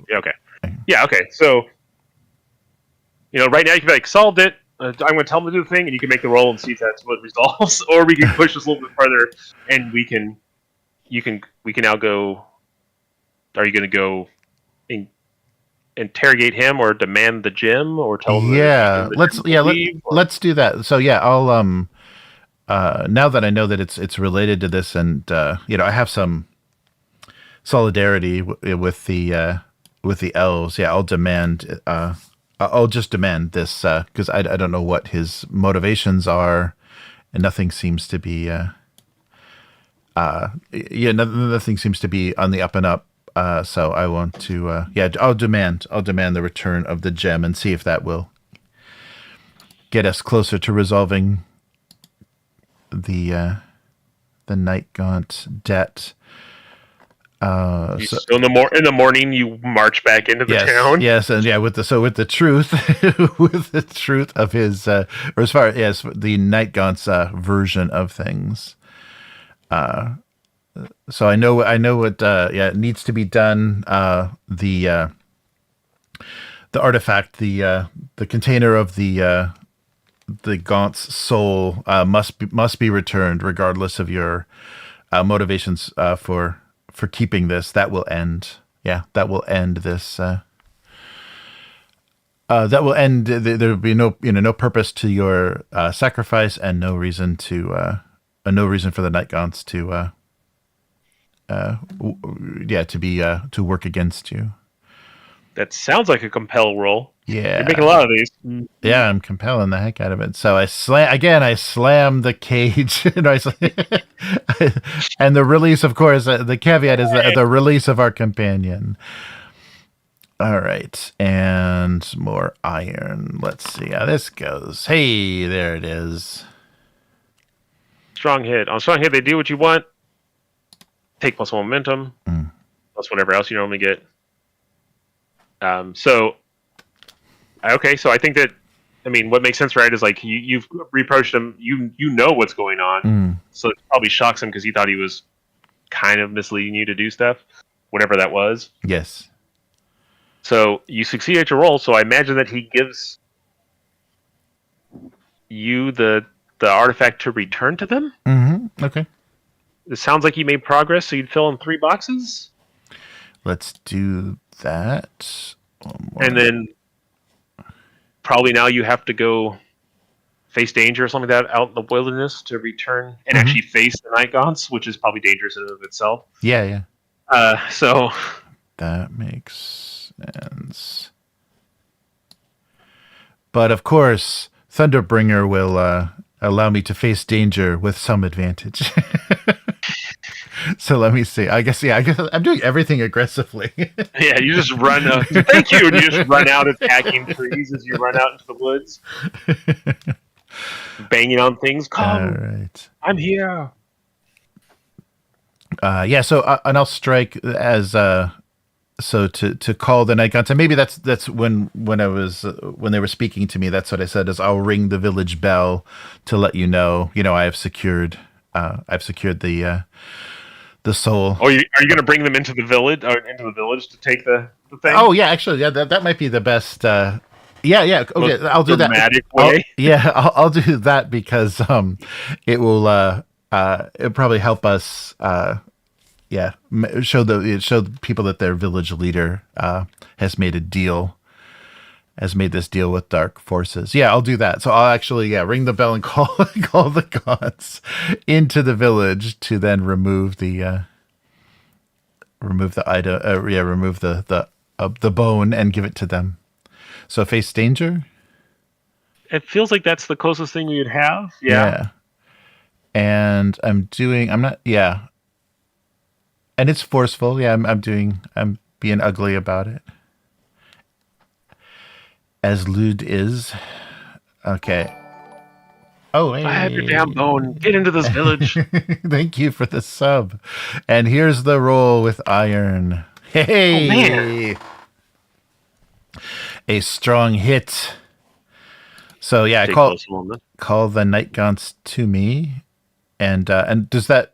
Oh, then we still have to do the roll for the to close the vow. Yeah, so go ahead and you get. Well, this sounds like it's the last or the next step, right? So yes. You get another progress on your little bar, and then probably complete the quest roll. Oh, cool. Okay, so one more progress. Oh, well, so it's up to 9, right? That's yeah. Cool. So you just don't want to roll 2 10s. Cool. Okay. All right, and you can't burn momentum. Not that you could, yeah. Anyways, but you can't burn momentum on these progress rolls, right? Because they're like abstract things that aren't you. Right. That's right. Okay. Yeah. So I called the gaunts into the village, and the entire village witnesses this. It'd be cool. So imagine you do it like in the middle of the day, and like the sky goes black. Oh yeah. You know, like all of a sudden the moon moves in front of the sun somehow, and these yes. like ring wraithy type, not really, but like these like creepy masked. I imagine they're probably taller than people. Right? They probably move in weird ways under robes. Probably have like a like dark mist at their ankles that floods into the village. Right? Oh yeah. Well, and like it may be like they're wearing robes or whatever it is, and you can't even tell like their means of motion. Like, do they have more than 2 legs? You know, like what's going on in this mist and clothing that they wear? You hand over the object. Now let's see if that's actually what they wanted, or if you're going to somehow fail this. Yes, let's see how this goes. All right, let's resolve it. Hey, yeah, perfect. Hard to miss. Yes, so the gaunts, so I struck the bell hard enough that it freed. I guess maybe there was like a little cage or something that allowed them to pour blood over this artifact, and it dislodged it. But the entire time this handover is happening, the resonance of that bell chime is like the lasts the entire time. Yeah, it's just this long decaying chime the whole time that's handed over. All right, so when you achieve what you believe to be the fulfillment of your vow, which is handing over the shard of bone or whatever it is, the jawbone of an elf or whatever it is, roll a challenge dice to compare your progress. Momentum is ignored on this roll. You did that. On a strong hit, your quest is complete. Mark experience. This feels like this was entirely you, so you get 2 experience. Oh, jeez. Oh, jeez. Matt was captured, so Matt triggered it, but like I just sat there the whole time. Okay. So all right. And then that's fundamentally it. Like I imagine that they probably don't even say anything. They probably pluck the thing from your hand and disappear out into the night. Yeah, flow out as they flew in. Yes. So, and you'll have to excuse me, I have not been keeping track. We haven't really marked progress at all on convert the other village. Oh, yeah. We probably should have marked progress for getting here, I think. Okay. And then right now mark progress for at least this. Yeah. Okay. Yeah, for kind of showing the leader is a scumbag. Treats. Can I? And I assume he lets you out of the cage now, Matt. Maybe. Yeah, that was that was kind of one of the conditions I set to resolving it, unless that needs to be mechanically. Did he need to accept that mechanically, or is that? Yeah, no, I think that's fine, because the compels are all. What do you want to say? They're like a binary thing. So yeah, you got it. Okay. Yeah. Oh, that's right. Because it's not do one thing that you want; it's do what you want. Yeah. Yeah. Okay. Do what you asked. Yeah. And so we have to kind of keep that in mind, right? Because we can't just be like, give me your kingdom, king, and make a roll. Yay! Right? Like we have to work out. So right now, we could roll the dice, quite literally, and see if we convert this town to this new religion and all this, or we can keep working towards building this up. Like we can make compelling speeches and do other stuff to try to put in more progress. Yeah. How do you feel? Do you feel like right now what are we at? 4. Oh, 10. I think when you get me out of that cage and I figure out what has just happened, I like literally climb on top of that bell and start threatening them all with hellfire if they don't turn back to the old ways. Yeah. All right. Yeah. Yeah, the giant and the elves should prove that you've gone astray. And it's a lie because I don't even believe what I'm saying. Nice. Well played, Matt. Well played. I'm like, that sounds like iron. You're like, nope. That sounds like bullshit. Roll with bullshit. Nice. I am a trickster, so I get a bonus. Nice. I'm gonna fuck it up, but that's okay. Yep. Oh, do you have, dude?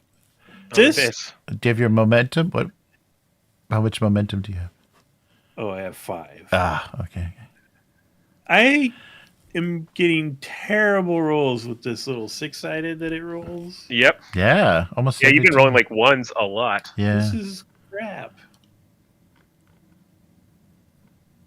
They put it. All right. So what's the pay the price? I think that they're going to kick. Like, even though we did all this for them, I think they're going to kick us out of the town unless we. Do something. I think those angry xenophobic bell wardens chase us away or try to chase us away. Try to get rid of us. Yeah. So are we fighting and dispatching them to show? Yeah, they're the obstacle now. I think. Okay. All right. Yeah. Right. So that was it wasn't like with doubles or anything like that. So we'll just have Jeremy track everything because it's more convenient. Okay. Let's make a combat an opponent of a foe. There we go. That's the word I'm looking for. And we have to figure out how difficult it is. We'll do, instead of doing individual guys like we did last time, we'll do one big group thing because we're all kind of together and there's a bunch of guys like coming to throw us out of the town. Okay. So, do we want to do what's the 3rd level difficulty? We want to do a level 3 difficulty because it's a bunch of militant guys trying to kick us out? Yeah, and they'd be pretty, zealous. Yeah. Okay, so we'll do yeah. That. So, I forget what that's called. So Ironlanders, it shows. Yeah, it shows 2, but you can pick anything, right? When you do foes. Or I guess it's kind of. I think so. Yeah, I can. Yeah, let me see. I mean, it's a bunch of guys. It says it's the equivalent of a patrol, but that's fine. We don't have to. Okay. You can also just create a. It kind of works the same. You could also just create a. The same way you make an iron vow, but we could just call it what we want because mechanically it's all the same. Oh, okay. Like we fill it up and do everything the same way. So you could just make a 3rd tier. Militant Bell Warden. All right. Oh, so yeah. I'm trying to. Is this like a drag and drop thing? Oh yeah, it is. For the foes. Yeah, for the foes. There we go. Okay, and should we do formidable? Level 3? Do you think? Yeah. Okay. Yeah, I think so. Okay, and I'll call them the Bell Wardens instead of warriors. Yeah. The xenophobic Bell Wardens. Yeah. All right. Okay. So I've got them on my sheet. So we're being opposed. Okay, cool. So they are all coming at us. So we are going to initiative. I'm sorry, I'm trying to think of what it is. I was trying to look at the YouTube to see what was going on on your screen at the same time, and sorry. It was lagging. No, my brain is. Let's all do under combat moves. Let's all roll and enter the fray. All right. So when you enter the when you enter combat, set the rank of each of your foes. We're going to do one formidable foe, right? Mhm. This is the group of guys. We're facing off against them, is what it sounds like, because we're not sneaking up on them. They're not really ambushing us. Mm-hmm, mm-hmm. So I think we all roll heart to see if we have initiative or not. Okay. Unfortunately, for you guys. Heart. Okay. Rolling some heart. Missing some heart. So no initiative here. Miss. I kind of want to do the other one. Oh, sneak up. Yeah, sneak. Move into position. Like, I want to shade away, basically. Okay. Cool.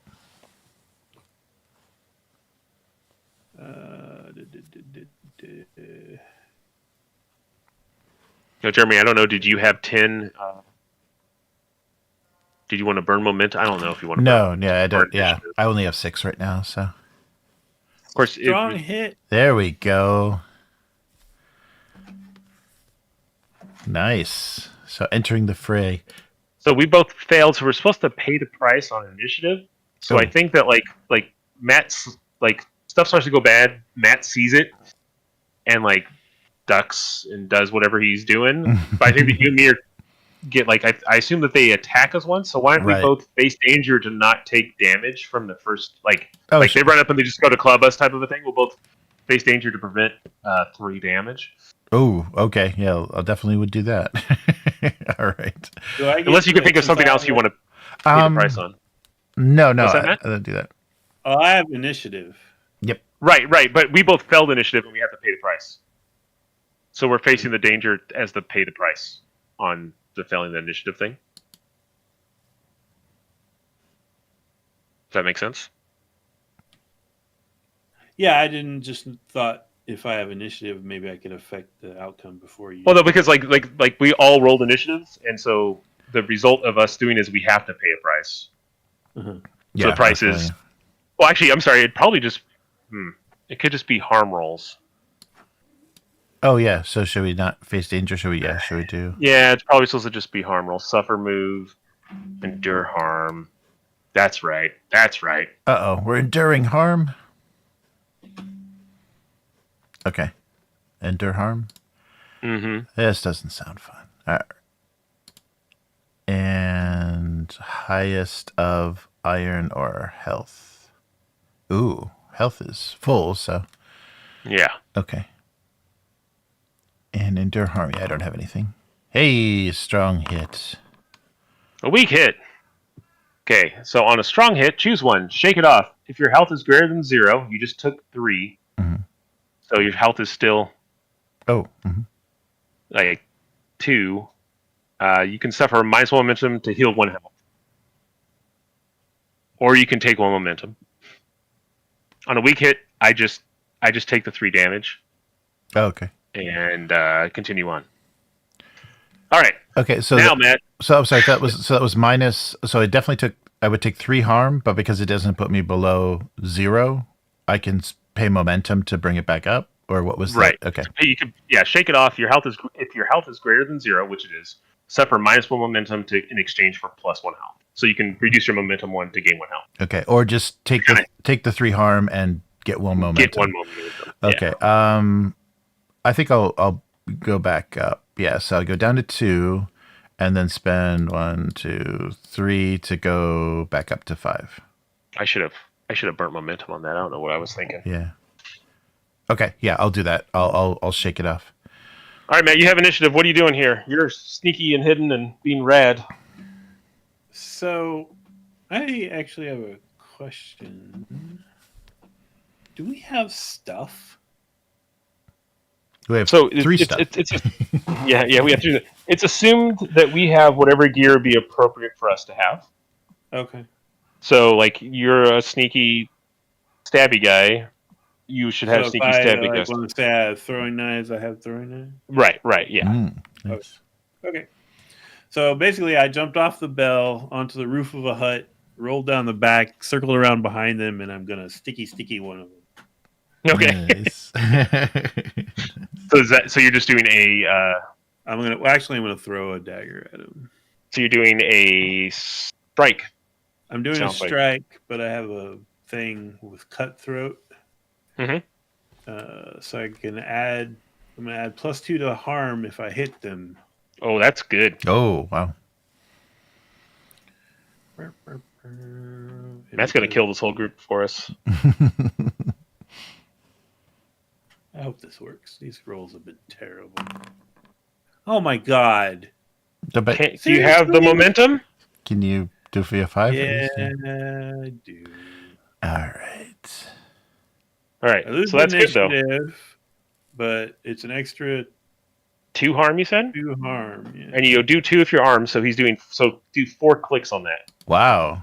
Okay. which I think is each one's a box. Is that how it is at this difficulty? Yep. Each one's a box. Yeah. And then Matt, you lost initiative. Yeah. Which just means you can't strike anymore. Whew, but still, that's you got us in there because I'm scared to do anything because I'll just die.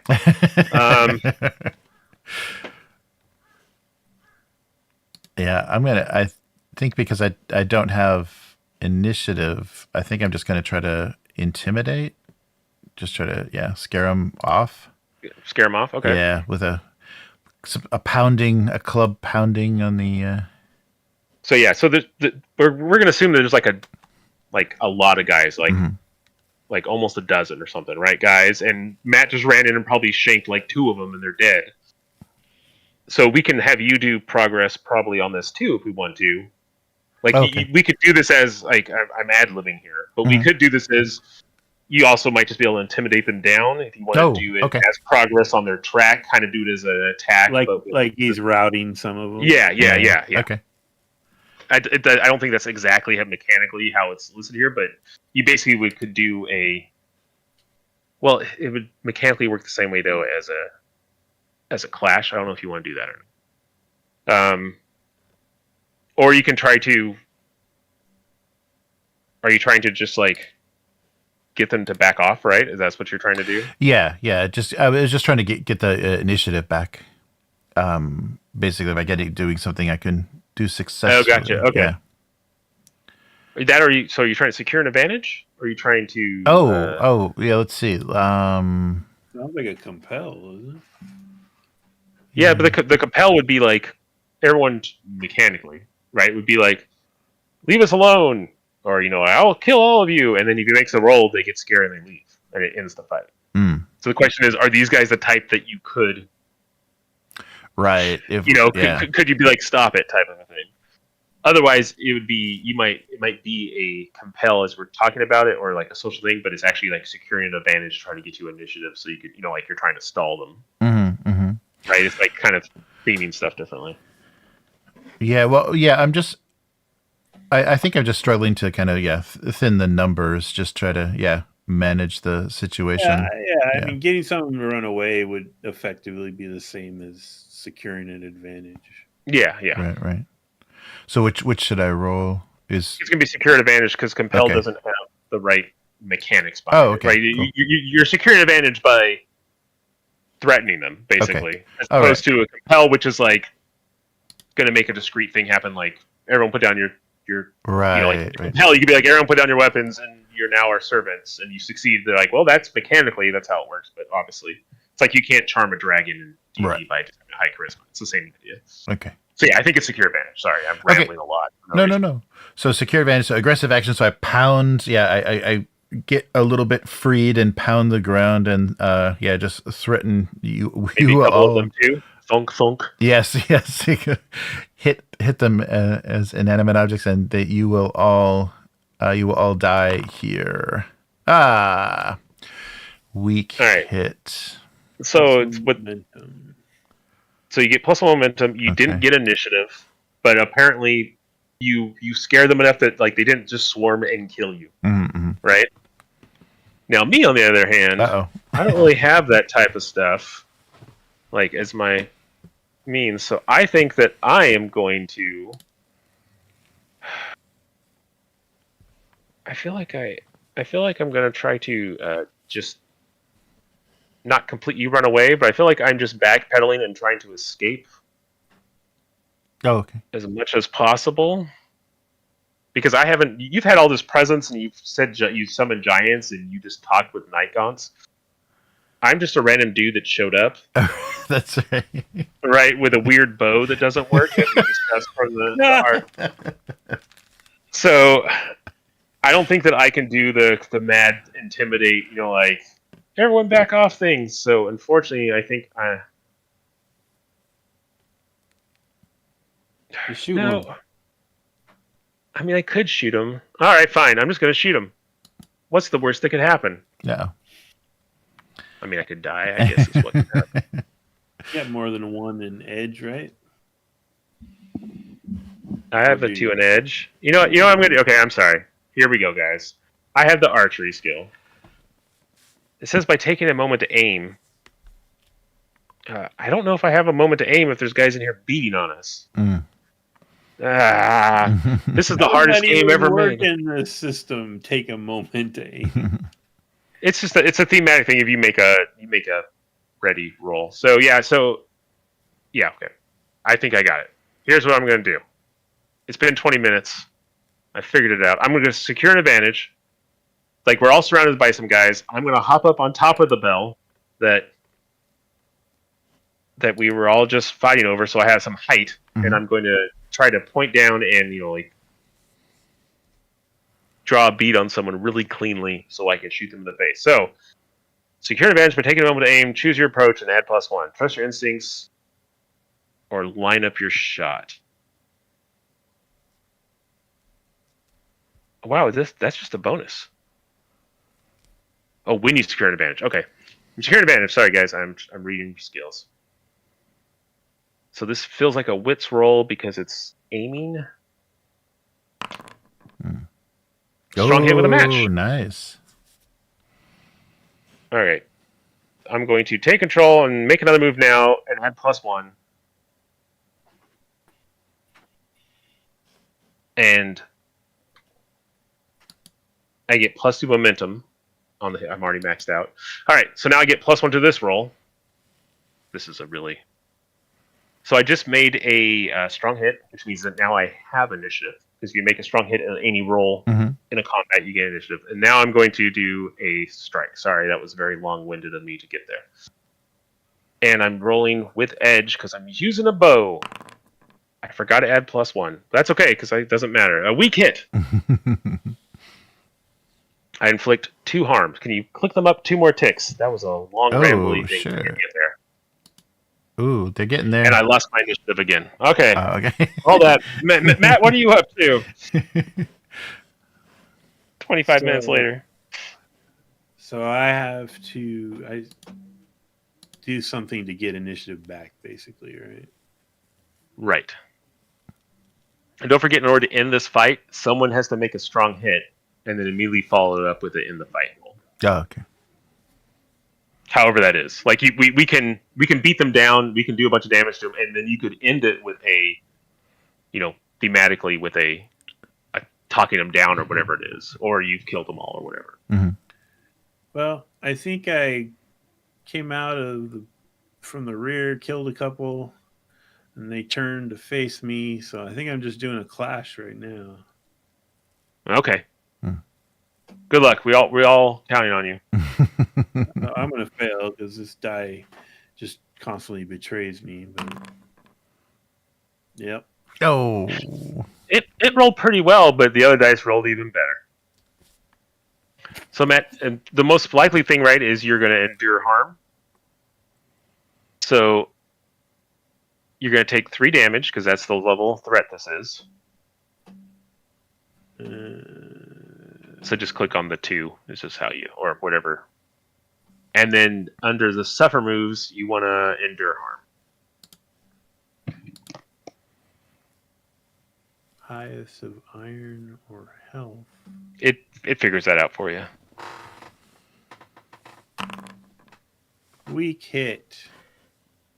You press on. Right. So basically, you didn't get taken down, and nothing. You're just winged. Winged. That's 3/5 of my health. That's an entire wing removed. You didn't even know you had. That's a wing and a bit of abdomen. Yeah, some thorax. Jeremy, are you going to take this home for us so that I don't have to make another combat roll? Yeah, I'm gonna try, but I have to clash, right? Because I don't have an initiative. If you want to fight, yeah. Yeah.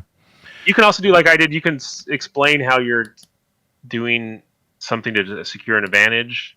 Oh, right. You could do something to help me, so I could maybe have a better chance. So maybe I can do, like. Yeah, actually, well, I'm just gonna I'll do this. Secure an advantage. Same idea, to try to get you an advantage. I'm just gonna draw all of them to me, and just threaten them again with the night gaunts. We'll take this village. You all will die. So pounding them and the ground again. So since you're choosing me as the target, whatever bad thing or good thing happens. Okay. But it's just so. Okay. Yeah. I think the bad thing also happens to you, but I get the advantage. Right. We both pay the price, basically. Yeah. So if this is a strong hit, you'll gain advantage, and then you can. And we both get initiative too if you get a strong hit. Oh, right. Okay. And then you can make another move now and add +1. Okay. All right. So here we go. Weak hit. Advantage is short-lived. Take 1 momentum. Take +1. All right. So So I think. Yeah. So I'll. Do we both or just you? You get the momentum. I get the momentum. Okay. And then I will. Actually, no. I think you would. I think only you would pay the price. I'm trying to remember how it works. I think you would only pay the price. It's just that the initiative thing works either way. Like if I had initiative, I would have just lost it right now because you made a weak hit. Oh, right. Okay. Like you're trying to help me, but it messes stuff up. But that's okay. So I am going to just shoot a guy in the face. I figured it out, guys. I'm not going to do anything fancy. Good old clash with edge. Yay! It's a strong hit. I don't even have to do anything. So it's a strong hit. So I do. You have the initiative. You bolster your position, take +1 momentum. You find an opening +1 harm. So I do 3 more harm. Oh. Okay. That was a strong hit, so I'm going to do the end the fight. Yeah, I think. Click that for me. I think that'll do it. Okay. Click it for. Okay, I'll roll it for you. So click on the Bell Wardens, and I'm ending the fight. Okay, so just a straight roll. Yeah, because it never has. It shouldn't have. Oh, that's right. That's right. Yeah. So on a weak hit on a. In the fight. So you took him out, but something happened. Oh. It's worse than you thought. Your victory is short-lived. A new danger or foe appears, or existing danger worsens. You suffer collateral damage. Something of value is lost or broken. You'll pay for it. An objective falls out of reach. Oh, jeez. Others won't forget. How about all of this shenanigans has attracted the giant? like we've we've killed most of the guys and we've cowed the rest. Everyone, there's a brief moment of quiet. They were here the noise again. Okay. Well, he's just coming back through. He ran the one way. Right. All right. so complete the Bell Wardens and add 1 giant. Well, I don't think we want to fight him. I think that this is going to be I think hopefully Matt is the one who did it last time. So Matt, can you draw him off in a different direction again with whatever roll you did last time? Oh yeah, I can certainly try. So you somehow know their bellows. So that would be a sly swindle trickster roll. Yep, under compel, right? Isn't that what it was? Yep. To which I get a bonus. Shadow. It didn't roll. Uh-oh. Oh, there it goes. Oh, hey. yeah. And again. All right. You get 1 momentum. Matt again disappears. He's just always like every time we turn around, he's like Batman. Every time we turn around, he's gone. He's like somewhere else. Oh no, that's a turkey. Yeah. Yeah, and Matt starts doing the bellows and draws the giant away from the village, Nice. which probably just makes us even more awesome in their eyes, right? Yeah. Good. So I feel like dealing with the crazy Xeno guys, and I call them xenophobic guys, and killing them and dispatching them probably added more progress to us convincing this village to switch. I would hope so. Yeah. So, what do you think? So, 2? There were 3. They were 3. Yeah. Well, I mean, but you just click it once. It's like each one's like a thing. Okay. Oh, that's right. And then that's okay. All right. Yeah. So, So how are we looking? We're at 6. They're at 6 now. Yeah. Are we making the roll now, or are we? Oh, doing something else? Did that giant help? So I guess that the giant was part of the defeat of the. Yeah. He was the penalty, right. But I mean, it probably impressed them. Yeah. I mean, making a roll for what? The conversion? Yeah, for the completing it. Yeah. On the 6? Well, I mean, unless you can think of other things we can do to. I mean, I feel like us doing stuff is kind of. There's nothing else organically I feel like to do for the village. We've already tried to talk with them. I mean, we can try to do more. Do you want to do some preaching of the gospel? I don't really know what their goofy bell religion, how that even works. I don't know what they. I mean, maybe you do. You're always into bells. Yeah, Matt. But Matt drew off the giant. If he wants to say, that's because of his faith, tried to preach to the. Or I guess let's see, because I can only try to scare them with more giants and more night guns. I think. I think I'll seize on the giant idea, the way it's come through twice with us, and tell them, the true faith will protect you. Follow these heretics, and you will feel the giant's ire again. And lie, basically. Lies and threats are very close. It's very hard to. Which is better? Again, because I don't believe any of it, I'm counting it as a lie. Yeah, no, I get you. Mm-hmm. It's all about framing. All right, so I get a.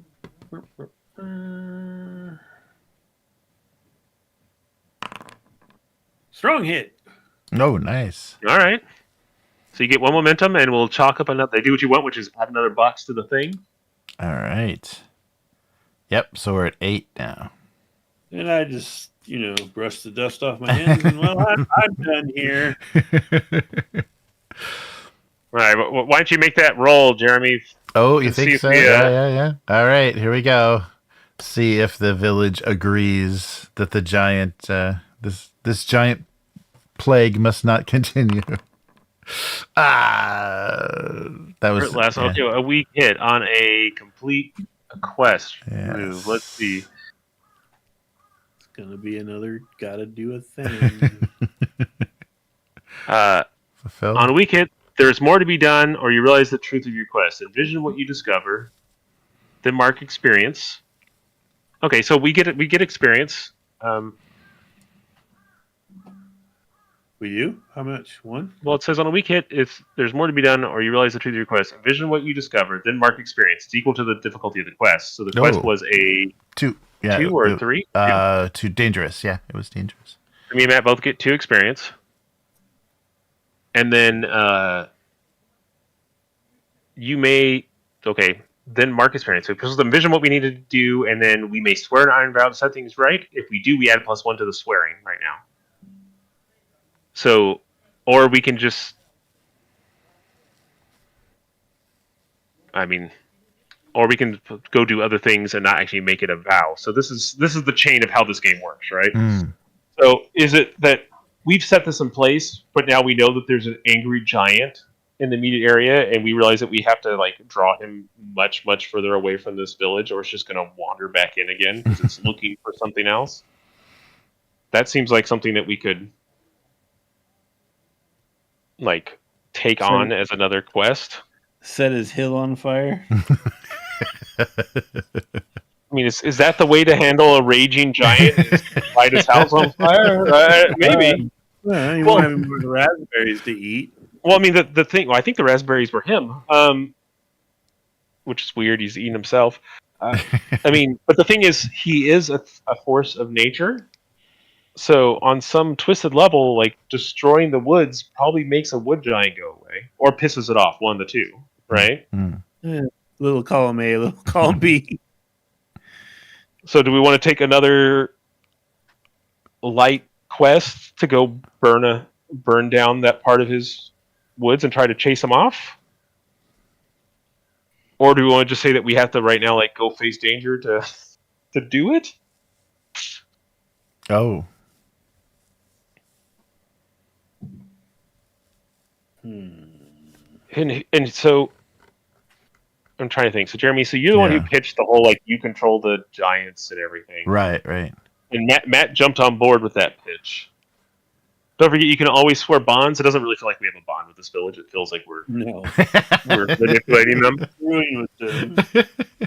Oh, so did I mark experience for that convert thing, or was it just you guys? We all did. We all did. Okay. So yes, what? Okay. That was for everybody. Yeah. Okay. Sorry. You should have more experience than us because you did that one lone solo save Matt thing by yourself. Okay. Yeah. So I can. Yeah, because I'm trying to convince them that I'm allied with the giant, so I can face danger to try to drive the giant further away. Yeah. Okay. You can do that through smashing things with your club. Is that how you're gonna do it? Smashy. Yeah, smashy. Yeah. I mean, you can smash your way through the woods making noise. That would attract them, and you could just, pull them off somewhere. Oh yeah. Yeah, I'll go draw him further. Yeah, further into the woods. And but it might not work out well. We'll give it a shot. Might not work out well. Yeah. What do you? We're just trying to get him to go somewhere else. Yeah. Lure him further away from the village so he won't. We're trying to pay the cost for the mixed success on the. Can I on completion? Yeah. Help him since I'm pretty good at imitating his journey. Oh yeah, that's right. Yeah. Yeah. That sounds great. So you'll do the aid roll or secure an advantage roll. Sorry. So should I do that right now? Yeah. You'll do that first. Okay. For the win. Get a +1. Yeah. +1 momentum. Okay. Yep. All right. I remember we switched it so on a secured advantage you can get +2. We're doing pick one of the strong hit things is what we decided to do. Oh, okay. So you probably want to go with the +1 to the roll. Yeah, +1. Yeah. +1 to the roll. So no momentum. No momentum. It's either +2 momentum or +1 to the roll. Okay. So I got 4, and and I'll do +1 to the roll. Yeah, that'd be great. Okay. All right, so I'm facing danger. I'm drawing out this giant. So 1, 2, and injuring his friends. Yeah, further away from the village, beating the trees until he's compelled to chase me. There we go. There you go. Yeah, you did it. All right, so he's lured away, and we complete our obligation to Lastmarch. Mm-hmm. You will be giant free from this day forward. And then I think we give him the bell. Mm-hmm. See, this one has a longer handle. It's a completely different bell than what you guys are working. There's no blood on it. You're right. It's bloodless. And then I think we're going back to the other town to have the guy tell us where to go Oh, to, yeah. to fill in one Fine. point of progress on our thing and start heading out. Yes. Do we have to journey back?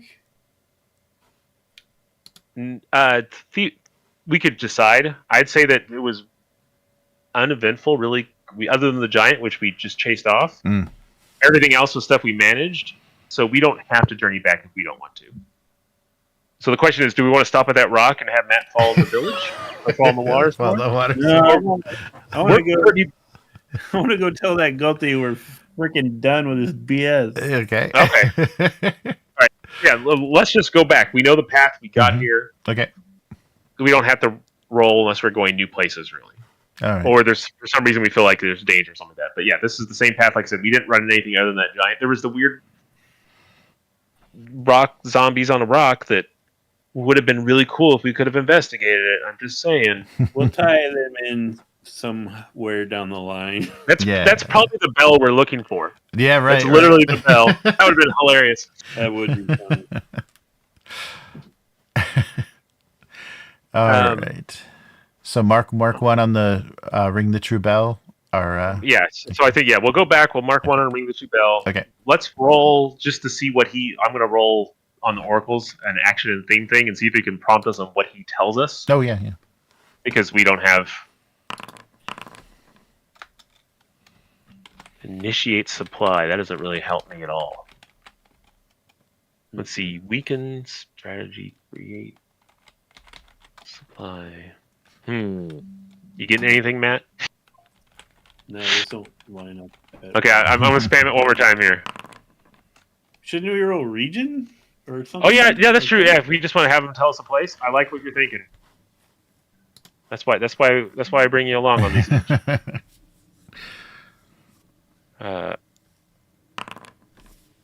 The flooded lands. Is that where we're at? That's where we are. All right.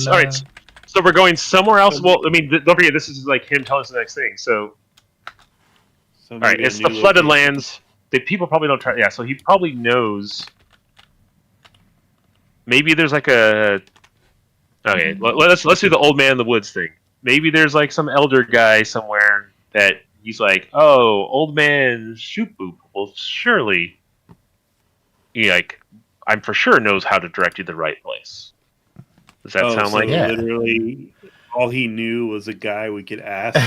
Right. Well, because if you think about it, this is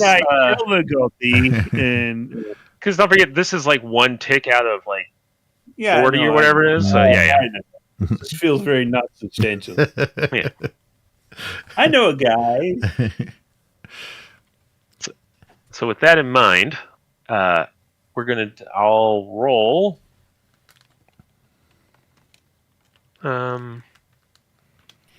Ooh. Okay, let's make it cooler then. What if he knows a giant? There's a giant that has that like people can talk to, and it's like will give people knowledge or something like that. So it's a weird creature that's like, think of like Treebeard. He's like this like something that isn't trying to smash us, that probably operates on a different level than humans do, but it definitely knows how to direct us to get to the bell. Does that sound cool? Yeah. And his name is Choni? Choni? Choni. All right. Like underpants? Chony, man. I don't know. Okay, well, wait a minute. Maybe I can do this. We might need to have settlement. I think he should be like I'm just rolling a landscape feature. Okay, how about this? Instead of him being like a Brackwater, that could be his name. Mm-hmm. And he's like a crocodile-y, like giant creature that lives like in the marshes. So Brackwater, the giant crocodile. Yeah, okay. Maybe he's in the Shadowmoors. Oh, like we walked by him on our way there. Yeah, right. Or he's in that region type of a thing. Right. Because that kind of works with like the theme of like the giants all being kind of like elemental things, like each kind of little like area probably has some manifestation of, or could have some manifestation of this thing. Yes. What's the Gothi of Fitzky's name? Oh, I have it somewhere. he is. Oh, where is he? Where's our recap? Stieg. Gotti Stieg of Fiskby.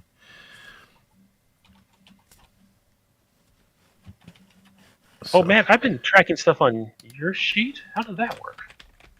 Dude, what are you doing on my sheet? No, I just opened your sheet by accident. Sorry. I'm not that sorry. Because of our time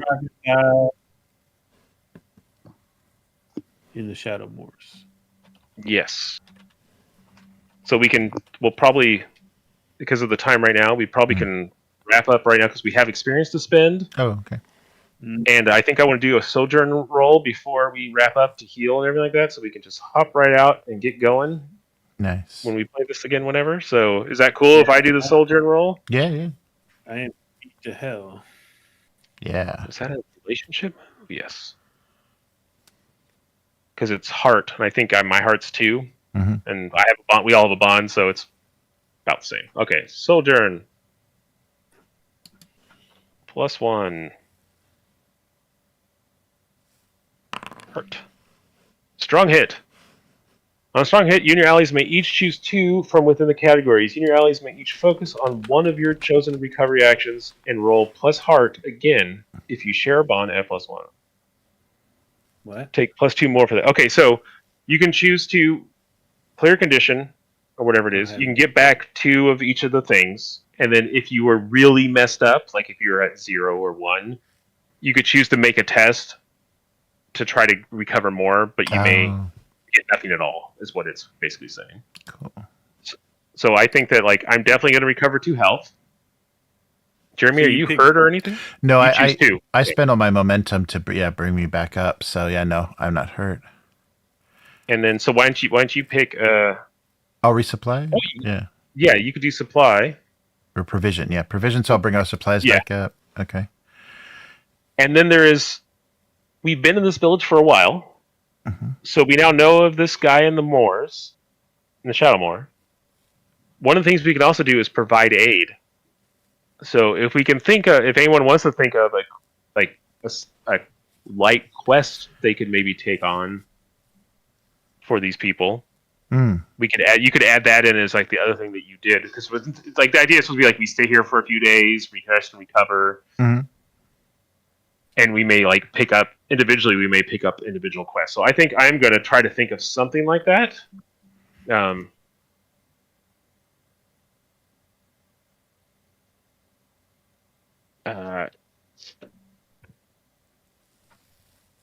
going to take because of this is what I had said originally when we were doing it. Is we got to this town, right, and we were all messing around doing stuff. My bond is with the town itself. I've just been kind of generally helping people.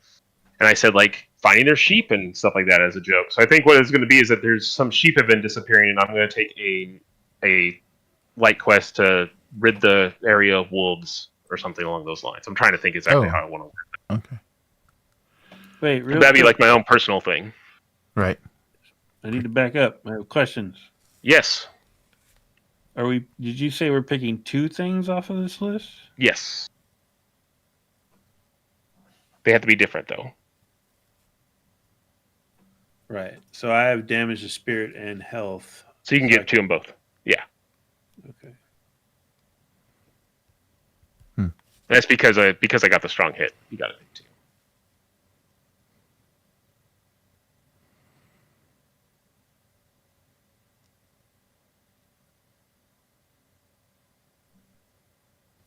All right. All right. Let me. How do we get? Oh yeah. What thing are you doing this under?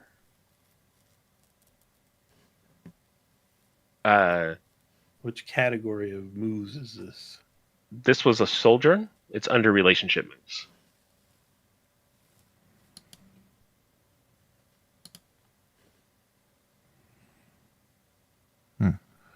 Oh, so you're selecting provide aid because you didn't need to heal or something? Right. Mhm. We each get 2, and I'm choosing the provide aid thing. Okay. So I'm going to right now make a quest move to swear an iron vow for a very simple quest. I'm going to promise the people to take out to remove the local wolf pack that's been terrorizing their sheep. Man, this town got a lot of problems. It does. Or it's been taken out. I like goats. It's been because they're more surly. So the wolves have been attacking their goats. So let's see what happens. To point out that Gothi Stieg and that Bell Warden who sort of helped us, literally, we were right next to where the crocodile was, and nobody said anything. Yeah, exactly. They just let us walk right by. I'm going to remember that. All right, here we go. I'm going to see if I can fail this vow. On a weak hit, you're determined to begin. Let me do this. A simple vow. You burn your momentum. I could boom our momentum. I don't know if it's worth it on this. Well, I will, Matt. I like the way you talk. Nice. On a strong hit, you are emboldened, and it is clear what you must do. Go kill wolves. Take +2 momentum. All right. Vow. Edit. How come it won't let me edit it? What's going on here? I have a thing that just says vow on my sheet. I can't edit it anymore. Do you know what's going on with that? Did you click that little pencil and paper thing? Yeah. And it didn't do it? It says edit above it, but it's not letting me. Oh, mine works. Really? Oh. Yeah, it's weird. And let me close it all. Oh, it's still open in the back. There we go. Oh. Like we moved that thing to the back. That's what my problem was. Oh, okay. All right.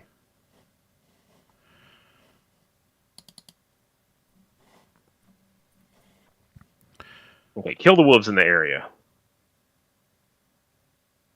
That doesn't sound super naturey, but that's all right. You finally get that bow to work.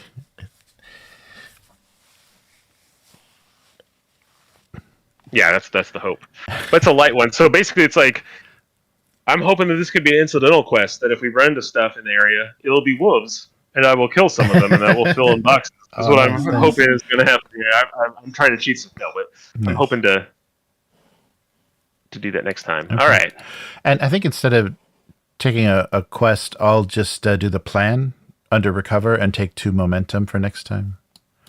Oh, okay. That sounds good. Yeah, I'll plan how we're going to deal with our crocodile giant friend. Right, and then we might as well, my thought was, then we can kind of talk about experience and what we're going to do. We can spend that right now, tonight, and know what we're doing next time. Nice.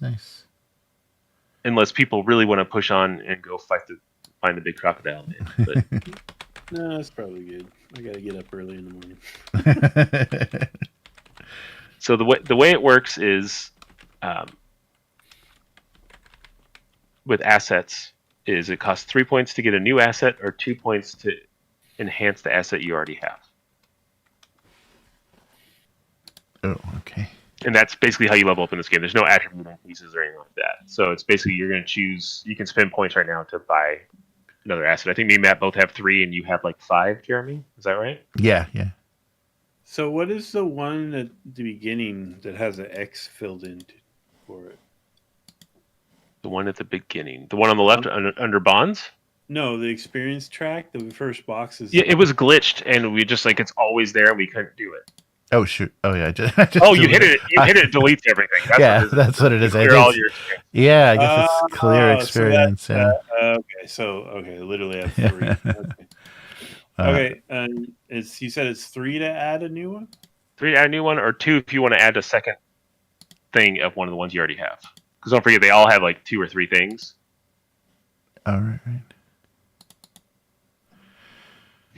So where was that? Isn't there? Can't we just like drag stuff over? Wasn't there a list somewhere? The asset box at the bottom of the assets. Mhm. There's a little book icon. Oh, there you go. yeah. Thanks.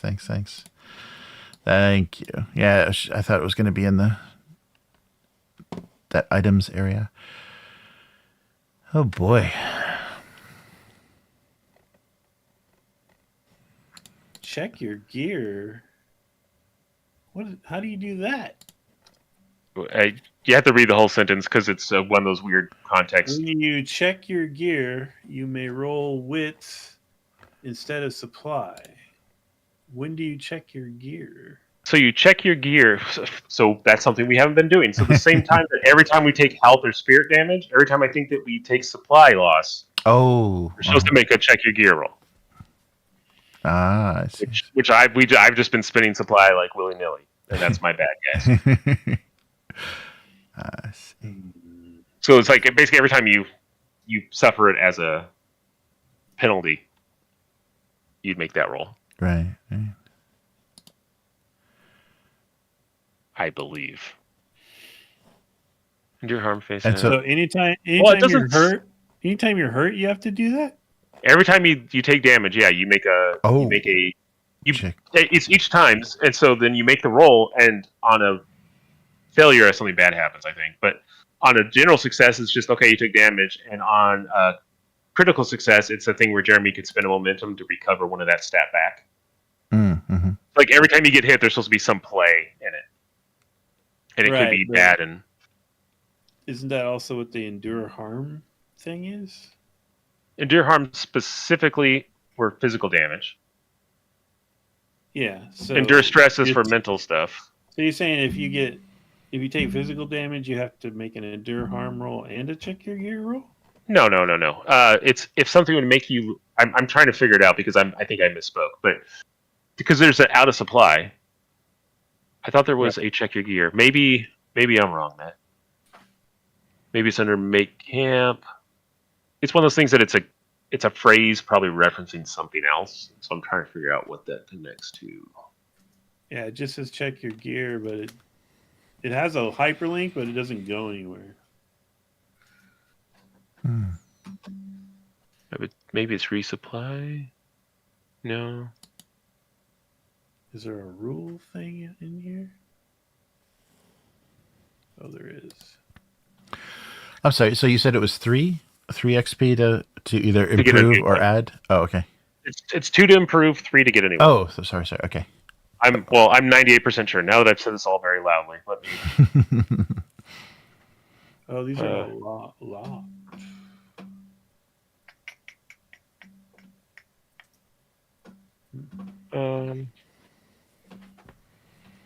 I had the book open to it, and then I closed the book. Let me look at it. I'm 98% sure. But it's that 2%. That's what gets you.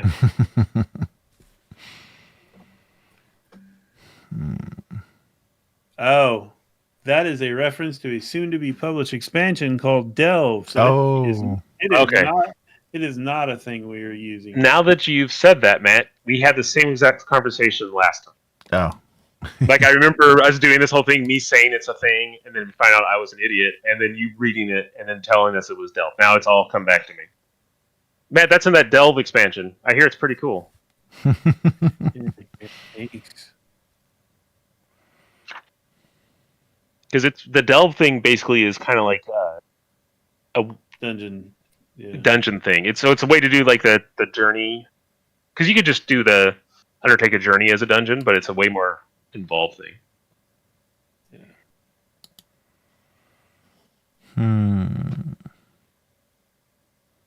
Where is? What are kindred? Other people. Oh, just other people? Yeah, so if the kindred is like you have a human companion. Maybe you could have the daughter come with you if that's what you wanted, but that's what I'm thinking about. Yeah, well, we're gonna go do this thing now and go speak to the crocodile man. Let me have your daughter with us. mayor guy? I mean, I guess she's an adult. It's not like he has control over.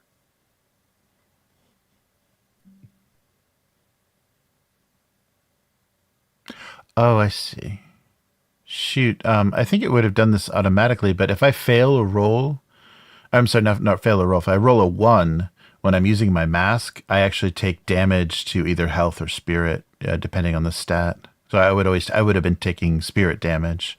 I don't think that came up though. Yeah, but I'll have to pay attention. Yeah, I don't know. I think it's got to be in the roll. It probably would have, told me to do that. But I got to remember that. Yeah, because do you roll through the mask, or do you roll? No, because you just rolled the skill, right? And add +1. Yeah, I just had +1. Yeah. Oh no, that's right. So it might not. Yeah, I got to pay attention to that. You have to pay attention. It makes the ones glow blue though, so at least visually. Okay. I think it made ones do something. So. Yeah, so if I improve the mask, I get +2 with it, but then it's -2 if it fails. Yeah, if I roll a 1. And if I face death, another improvement is if I face death or desolation while wearing the mask, I may get a roll its stat instead of heart. I rolled the mask's stat, I guess. Oh, that's kind of cool because it's probably going to be a good stat for you. Right. All right, I finally found it, and yes, it is 3 for a new one or 2 for a... Okay. Good. Estoril is running away with me. Oh, your companion? Yeah. Nice. And I took the option where she gives me a bonus when she helps me with things outside of combat. That checks out because she's not a warrior. Yeah. Yeah, she can help me bullshit people and stuff. Oh, nice. Oh, that's good.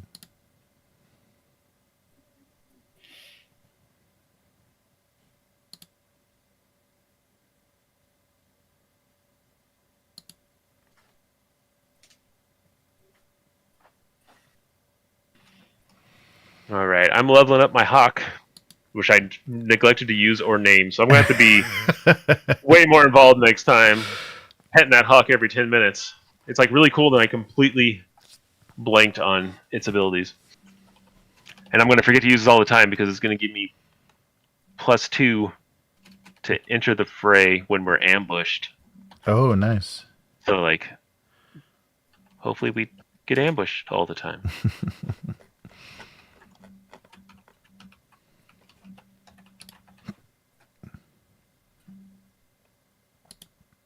Boy, I got a bunch of notes now. That's good because I didn't do a good job with notes again. It's good because it'll be like 2 months before we play again. Yeah, right. Hey, she's got 4 health. She's pretty tough. Nice. So the way it works is that whenever you have to pay whenever you make a roll with her and you have to pay the price, it affects her too. Mm-hmm. Or she has to pay the price generally, right? So like if she was the combat one, that's why because my hawk has health too. So if you were using her in combat, which I know you can't, but and you're using her and you suffer harm, she'd be the one to take like 3 damage or whatever. Yeah.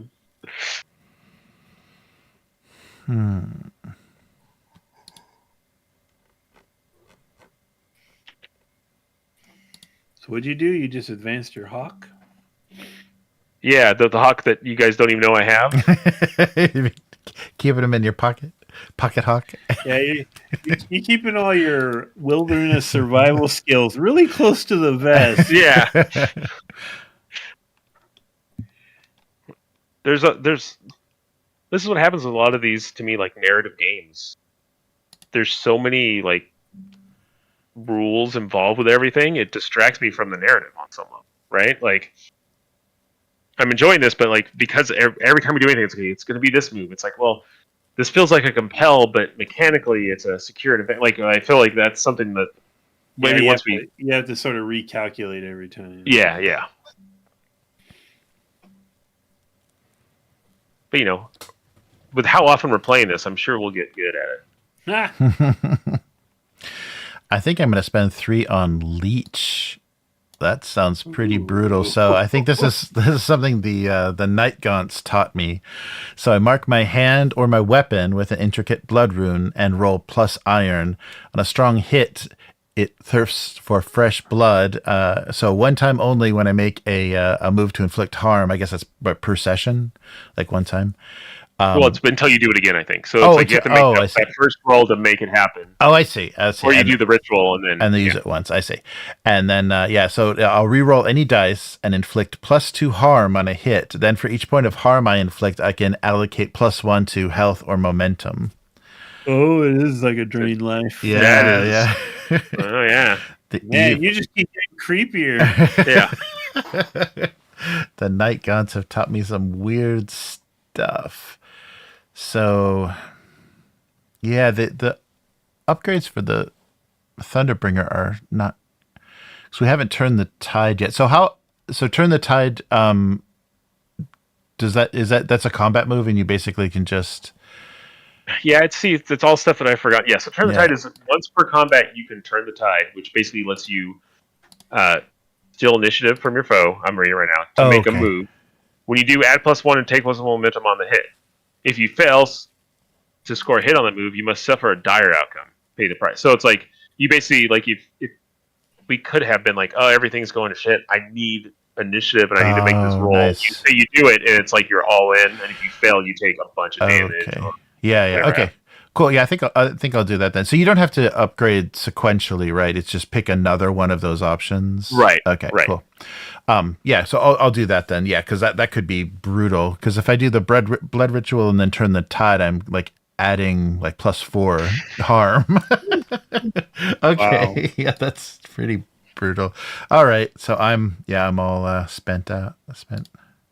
Yeah, you're all in on that big club. Yeah. Okay. That's why they have that X, so you can just click it, and then after you spent all your XP, you don't have to go 1, 2, 3, 4. One at a time. Yeah. Yeah. Okay, cool. Yeah, so I'm all in on my club. It's got a blood rune on it that will leech life. This character sheet doesn't have like a big save button that I need to make sure I hit, does it? No. I think it should. Yeah. Should be good. Oh, and there's the you can open the moves menu from if it's not open from just that little click thing. Yeah, up top. Yeah. Cool. All right. Cool.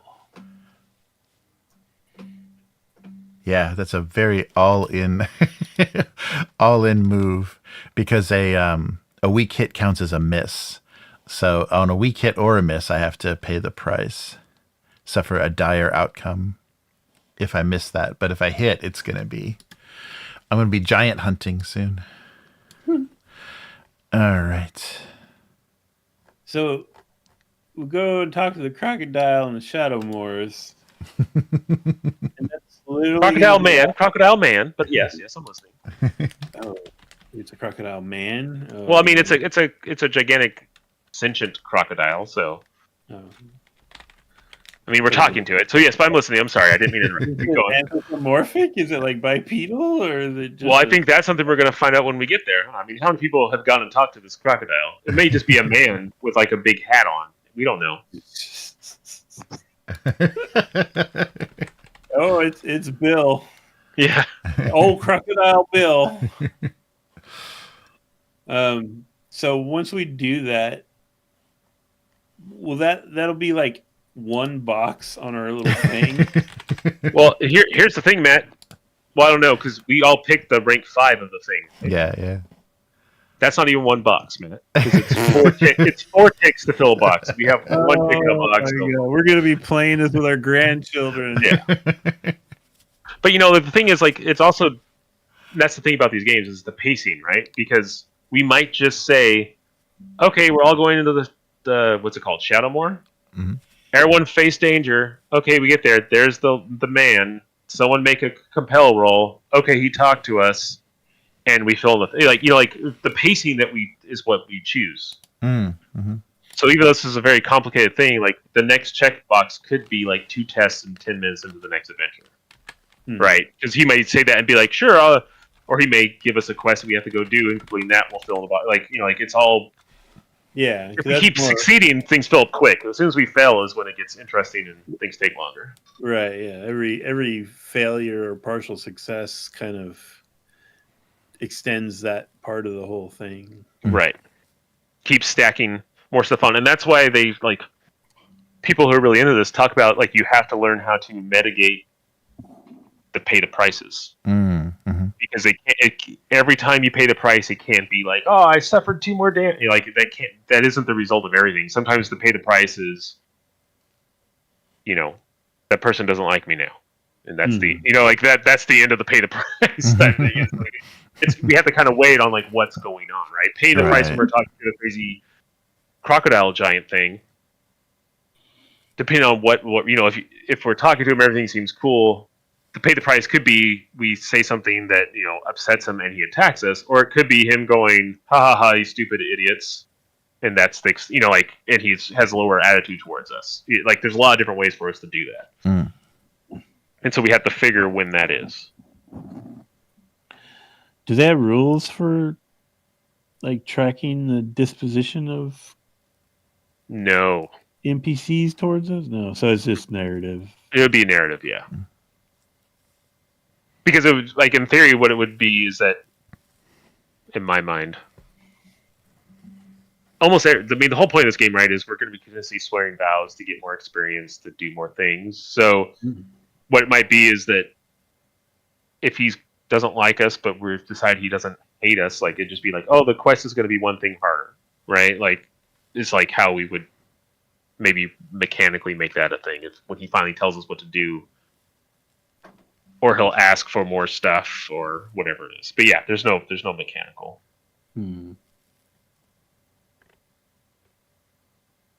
Cool.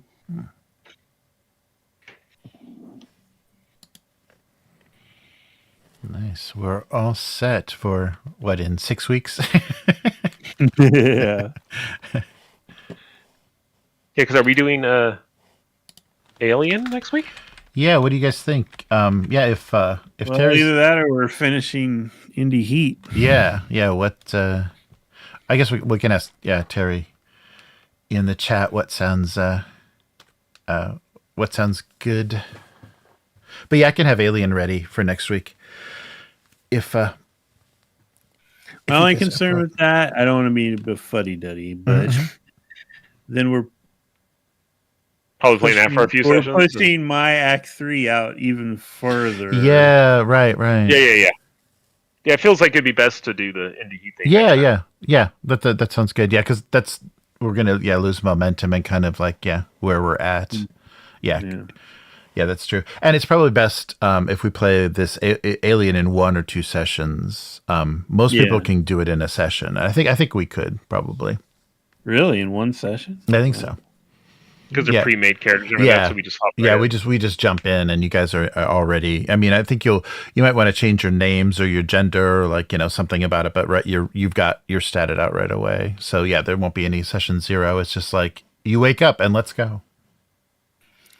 Yeah, I usually like to tweak them or make a character, but in this situation where you have like your hidden motivations and such, right, I'd almost rather have a pre-gen in that situation. Oh, okay, if that makes sense. Yeah, that's fine. Yeah, and that's interesting. Then, if you after we play this, if you watch other actual plays, you can see how other people handled those same kind of cues and stuff. Yeah, in their agendas and stuff. Yeah. I'm going to be everyone's friend. So it's that way we don't really have to do like a session 0. We'll just get into it. Be right into it. Yeah, all you have to do is basically read the description on your character sheet and then play that however you interpret it, and then you'll start getting secret agendas. Cool. Yeah, but I think we might be able to, depending on if you guys want to crawl room to room, or if you have some bigger plans about how to handle situations. Yeah, because it can turn into kind of a dungeon crawl thing if you let it. So yeah, we'll just see which way you guys want to go. Cool. Nice. Yeah, but yeah, finishing Indie Heat sounds good. It'll still be very scary in November. Yeah, I mean, I know he said Halloween, but the timing of that's Yeah, gonna be and hard. it's not specifically horror themed. It's just yeah. But I like your idea, Matt, of playing Mothership after that. To compare. Oh yeah, And that would be fun. Yeah, it's a neat idea. I'm really curious to see how that system works. All right. Oh, we should wrap up. Sorry, we're still on stream. Hey guys, we're just kind of chatting and carrying, stringing this along. But thanks everybody for watching and listening. And yes, we are headed back to the moors to talk to Brackwater and see what he has to say about Hell's Bell. So thanks for watching, and we'll see you next time. Bye. Goodbye. Bye.